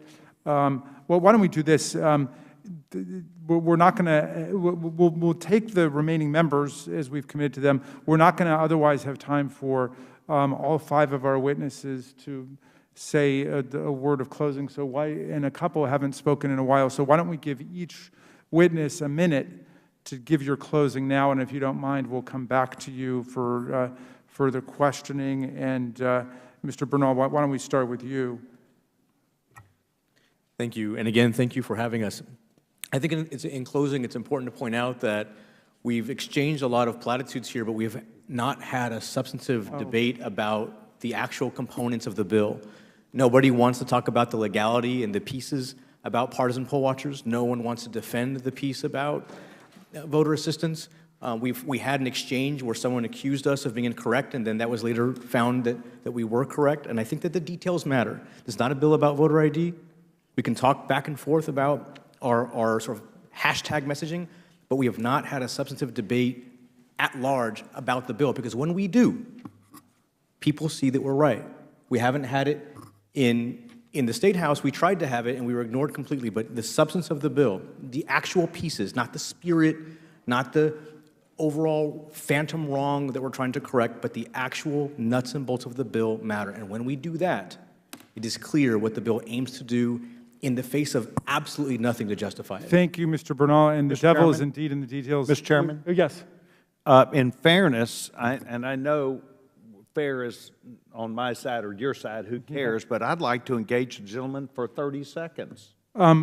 Okay, well, all right, take 30 seconds. Let's do that, and then Mr. In my opinion, this partisan is a mailing that goes out that says, ask for a ballot. Is that what this is in reference to? It is to me. So should they not allow anyone to mail out anything? And it's a question, anything about requesting an early ballot. I don't understand the question. Are you saying that? Well, you're talking about partisan politics engaged in the election process. I'm talking about the details of the bill. Well, I'm talking about, we are, and what that is about is the legality for a party, political party, to mail out to someone requesting an early ballot. But would that be allowed under the new legislation? Let's just get that, for a party to mail out In things. limited circumstances, it would, but for the most part, they're eliminating the ability to send someone an application. It's an application. It's not a ballot. And you still It is an application. You still have to but that's the qualify partisan part, isn't it? You still have to qualify for the ballot. Just because you get the application doesn't mean that you get to vote by mail. What's the You have to partisan? qualify for it. You say we're not getting to it. What's the partisan? What act would happen that you don't like? Excuse me? What act would happen that's political that you oppose? Okay, and we'll take that. You give an answer, and then we're going to go to Mr. Vesey. He's been so patient. So We've got another he's member. back. Yeah. Thank you. Can I respond? You just, yes, quickly if you would. Voting is a right and not a privilege. And if you limit the ability for people to access the ballot, if you limit... We're talking about partisan activity is what you talked about. All right. I'm going to cut it off there because Mr. Vesey, who represents Houston, I believe, I hope I got that right. No, it's North Texas. North Texas has been with us today. He waved on for the purposes of hearing the testimony of the witnesses, and you are recognized for your 5 minutes of questioning, Mr. Vesey. Mr. Chairman, thank you very much. Yes, I'm Mark Vesey. I'm not on the committee. I've waved on. Appreciate the chairman allowing me the opportunity. I represent Fort Worth and Dallas. As a matter of fact, Nicole Collier, who is one of the witnesses here, representative, She is my neighbor and my state representative, and I appreciate her presence here today. And I just want to really thank my colleagues, my former colleagues in the state legislature, and my friends, current state legislators, for really being courageous to take the time to be here. I know that all of y'all are from different types of different districts and have different sort of political challenges, and the fact that you took the time to come here to stand up for voting rights in this country really means a lot. And that was one of the reasons why I started the Congressional Voting Rights Caucus. I'm the chair of the Congressional Voting Rights Caucus here in the U.S. House of Representatives, and started it because from my time in the state legislature, I knew that we were going to have some troubled times just because of a lot of the pretty blatant voter suppression attempts that I saw when I was in the legislature, including a group called the King Street Patriots that came to testify that people should be allowed to record people with cell phones while they vote. Just absolutely, ridiculous that we are still having to live that way. And I wanted to ask, I don't know if, I think Representative Clardy is still on. There has been a lot of talk and discussion about these rules and the fact that these brave Texans have broken quorum to come here. Before, because Representative Clardy and I did not overlap in the State House. I think we missed each other by one session. Before I got there, then Lieutenant Governor David Dewhurst said that redistricting and voter ID were so important that they were going to break the rules and change them, the two-thirds rule in the Senate, the filibuster rule, the same thing that we're grappling with right now in the U.S. Senate, that they were going to change the rules instead of working with the other side so they could get the votes needed to pass redistricting and to pass voter ID. I wanted to ask Representative Clardy, was he okay with the Republicans breaking the rules at that point? Yeah, I'm still here, Congressman Vesey. It's good to see you again. So to that point, one, I don't believe that was Lieutenant Governor Dewhurst. It was Dewhurst, but it was when I was there. It was Dewhurst, and then Patrick took over, and he permanently changed the filibuster rules. So were you okay with it then? That was well, I wasn't in office then, and frankly, I was a fan then and a fan now of the two-thirds rule. So. But are you okay to break it? Were you okay breaking? Because right now we wouldn't even be having these problems if the two-thirds rule was still in place. So they're using the only tools that were available for them at the time. May I answer the question? Again, before my time, but as you described it, it sounds like to me that Dewhurst, and this is in the other chamber that you and I didn't serve in, that they avail themselves of their rules to change their rules, which we do every session. We adopt in the House our rules. We can modify or change them, keep them the same. So they did act under the color and under the letter of their law, if that's what was done. I'm so you were okay with them changing the rules for their means, but you have a problem with what Representative Thompson and the other Democratic state legislators do. I just don't get the double standard. I wanted to ask Ms.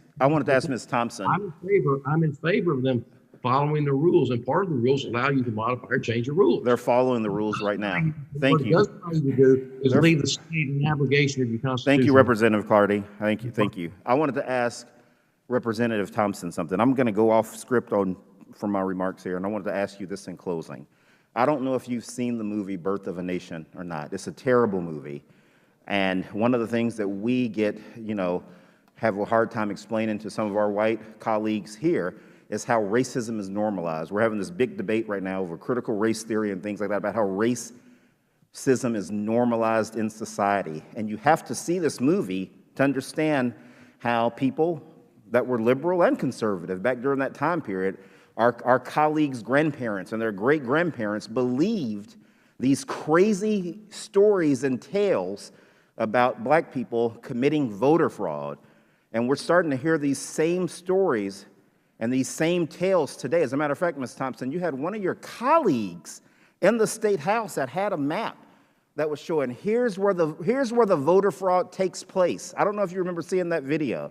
He was saying, here's where the voter fraud takes place.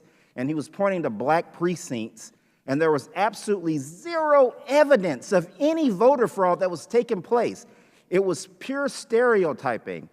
When you see this sort of stereotyping in 2021, Ms. Thompson, because you've seen Jim Crow end and get to where we are now. When you see this same sort of racial stereotyping taking place today in 2021 that took place in a D.W. Griffith film in 1915.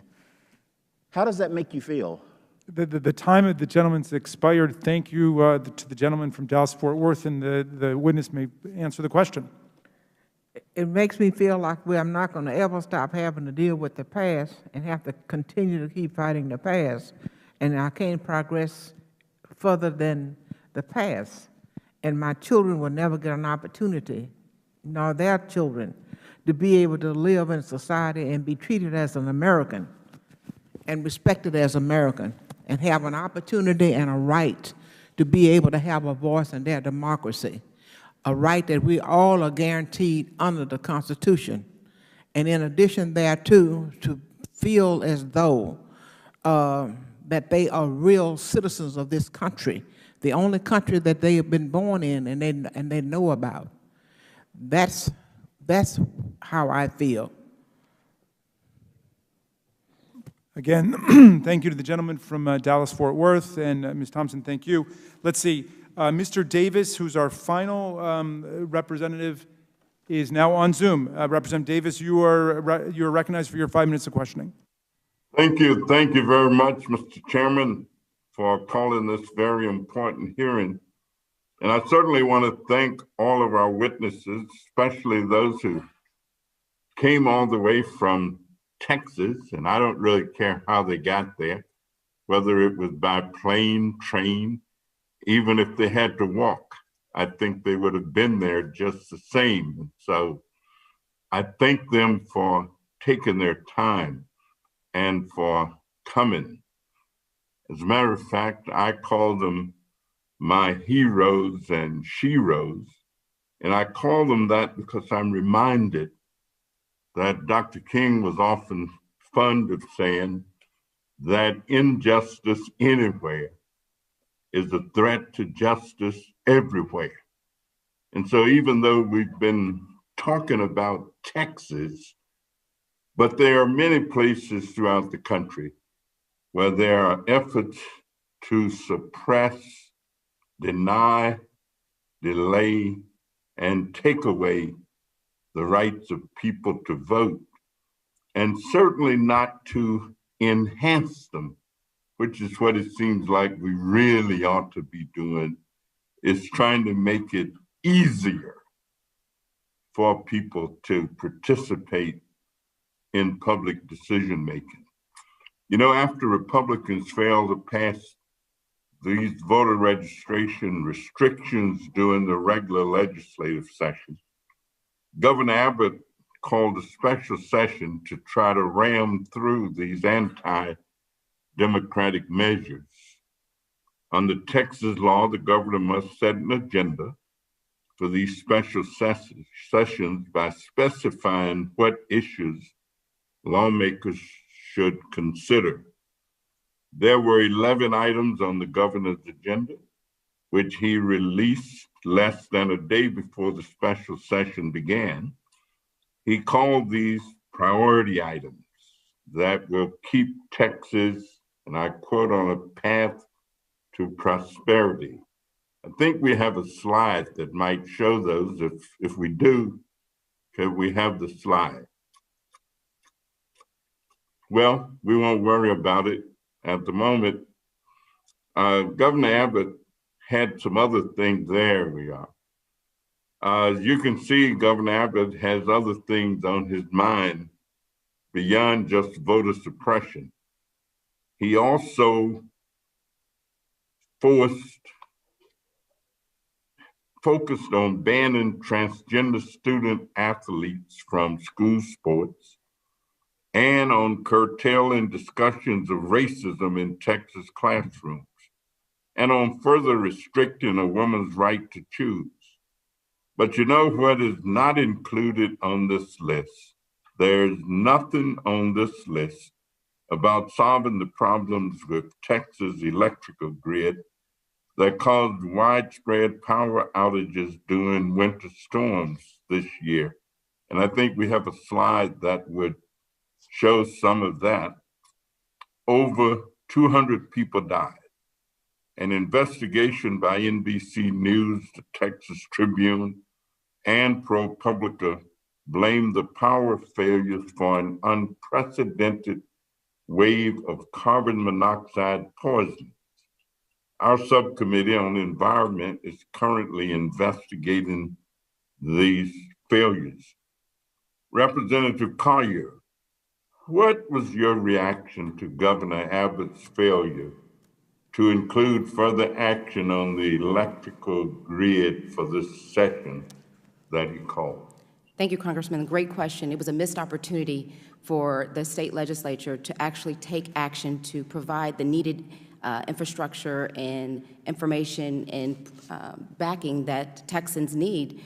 We have Texans now who are still conserving energy, and so we have not fully answered the call to provide necessary resources for Texans when it comes down to our power grid. We need to reinforce our power grid. We have so many other things that we could be focusing on. The governor not only failed to put on the power grid, but he also defunded the legislature in response and in retribution to the quorum break. So now 2,100 state employees who work for the Texas legislature in the legislative branch will be without health insurance in a state that already has the highest number of uninsured Texans. So unless the governor takes action, we will continue to see the erosion of humanity in this state. Thank you. Well, thank you. And thank you, Reverend Mr. Davis. Burnell, you cited systemic failures that led to these outages, including Mr. Davis, forgive me. Well, we're going to have to go vote. Your time is expired, so I'm afraid we'll have to cut it off there. But invite you to, continue that line of questioning in written questions to the witnesses, if we could. Thank you, Mr. Chairman, and I yield back and thank the witnesses again for coming. And thank you, Mr. Davis. Let's see. So what I'd like to do is to give, you've already gone, Mr. Bernal. I'd like to give 30 seconds to each of the witnesses for any closing thoughts, including the ones who are on Zoom. Ms. Collier, did you have something that you could do within 30 seconds? I just love you fucking niggers chipping out. You know, you're too fucking stupid to go down like every other race, every other person in America and get an ID to vote. But not you dumb fucking porch monkeys. You can't even accomplish that. That's how fucking stupid and how big a failure the American nigger is. Mr. Chairman, I don't know who that's coming from, that's offensive.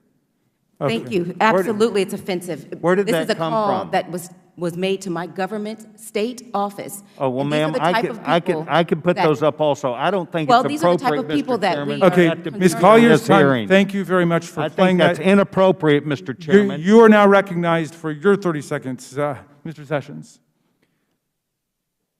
I will take my 30 seconds. I want to thank the witnesses that were here today. I would personally like to meet with them. I have no say in grounding this out, but I think that the difference between the truths on both sides and reality in the middle is that there was a lot on the side, and that is very simple. Texas Jim Crow laws took place by Democrats until literally the year 2000. And it was a two-party system that changed what is occurring. A two-party system. And yet our witnesses, or at least 3 or 4 of them, are here to go to one-party rule. And I don't think that's what makes America great. And I think they should understand that. And I think it's a Constitution. I think it's a Supreme Court. And one-party rule would overrule everybody, including the Supreme Court. They would overrule everything except political consideration as opposed to the law. And so I think what you're doing, I would ask that you would rethink that. I want to thank you. I want to thank you for being here, and I would sincerely like to find the differences between those that we have, and I would encourage you to please contact me to do that. Mr. Chairman, I want to thank you very much. And thank you, Mr. Sessions. Mr. Thompson, did you have anything you wanted to say in closing? Thank you. And Pete, I want to thank you so much. You know, we have differences, but reasonable minds can differ. I'm ready to work with you, brother. Thank you so much. And let's see, Ms. Mr. Chairman, yes. If you just give me a moment. I want to just thank you for this meeting. And I want to just say that I'm hoping during my lifetime that I don't have to keep struggling with the past, and I can move forward, and I can be able to protect the rights of my constituents to vote. Lyndon Baines Johnson, 56 years ago, was the president who had enough integrity about himself to give us a federal answer to the struggles of voting. And I'm hoping that this Congress will do the same thing for us. Thank you very much, Representative Thompson. Representative Clardy, let's come to you for your 30 seconds.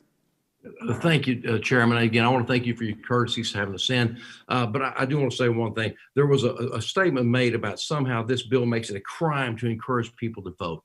That is an absolute falsehood. I do not understand the hysteria and the hyperbole that surrounds this bill. This is a good bill. Take the time to read it. You know, the one thing I didn't hear today, I didn't hear the entire time I served in the Elections Committee in the regular session, nor in this Select Committee so far in the special session, was anybody came forward and said, I was deprived of my opportunity to vote. I wanted to, but I couldn't vote in Texas. If you want to vote in Texas, if you register and you're eligible, you get to vote in Texas. We had a record turnout in this last election cycle. But I got to come back to something Congressman Maloney, I think, said about, well, there's no evidence of widespread panic. Okay, if you make this your final point, if you would. If I would, this is the final point. There's no evidence of widespread fraud in Texas, and he compared it to a lightning strike. The difference is there's nothing we can do to stop lightning strikes. We can stop election fraud. We have to have zero tolerance for election fraud in this country. Thank you very much.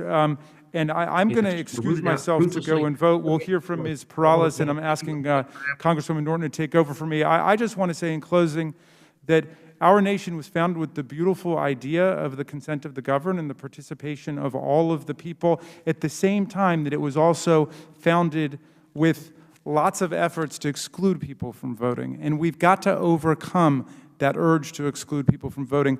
I commend and I thank our colleagues from Texas for coming to Washington to remind us about what really is crucial in our country, which is making sure that everybody's right to vote is protected against every attempt to restrict the franchise, even if it's complex and subtle. And with that, I turn it over to Congresswoman Norton. Y'all come home. Texas needs you. I'm ready to give my closing. For Ms. Perales. Thank you. With all due respect to Representative Clardy, for whom I have an enormous amount of respect, Senate Bill 1, Section 5.04 makes it a crime to encourage a voter to choose them as an assistor and then to go to the polls and assist that voter and sign the oath. So in fact, it is a crime. I just want to close by saying there is only one reality here.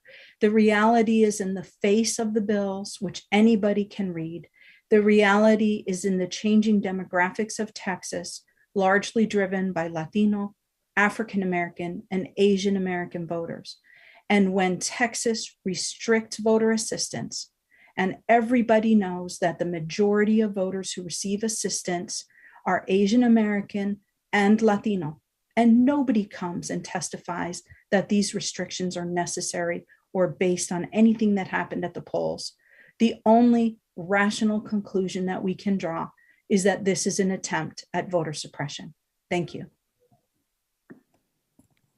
I thank you very much. This hearing has really been necessary. The American people needed to know why Democrats in Texas fled their state. That was so important that we have held an entire hearing on what you have done. I can only thank you that your own extraordinary steps have educated the rest of the country on just how important voting is. You have come to the District of Columbia, which I represent. The District of Columbia does not have the final vote on the House floor. I vote in this committee, and I have all the other benefits of being a House member. I have no representation. The people I represent a number larger than those of 2 states that have all of their rights, have no votes whatsoever in the Senate. So it has been a very great pleasure for me to hear from representatives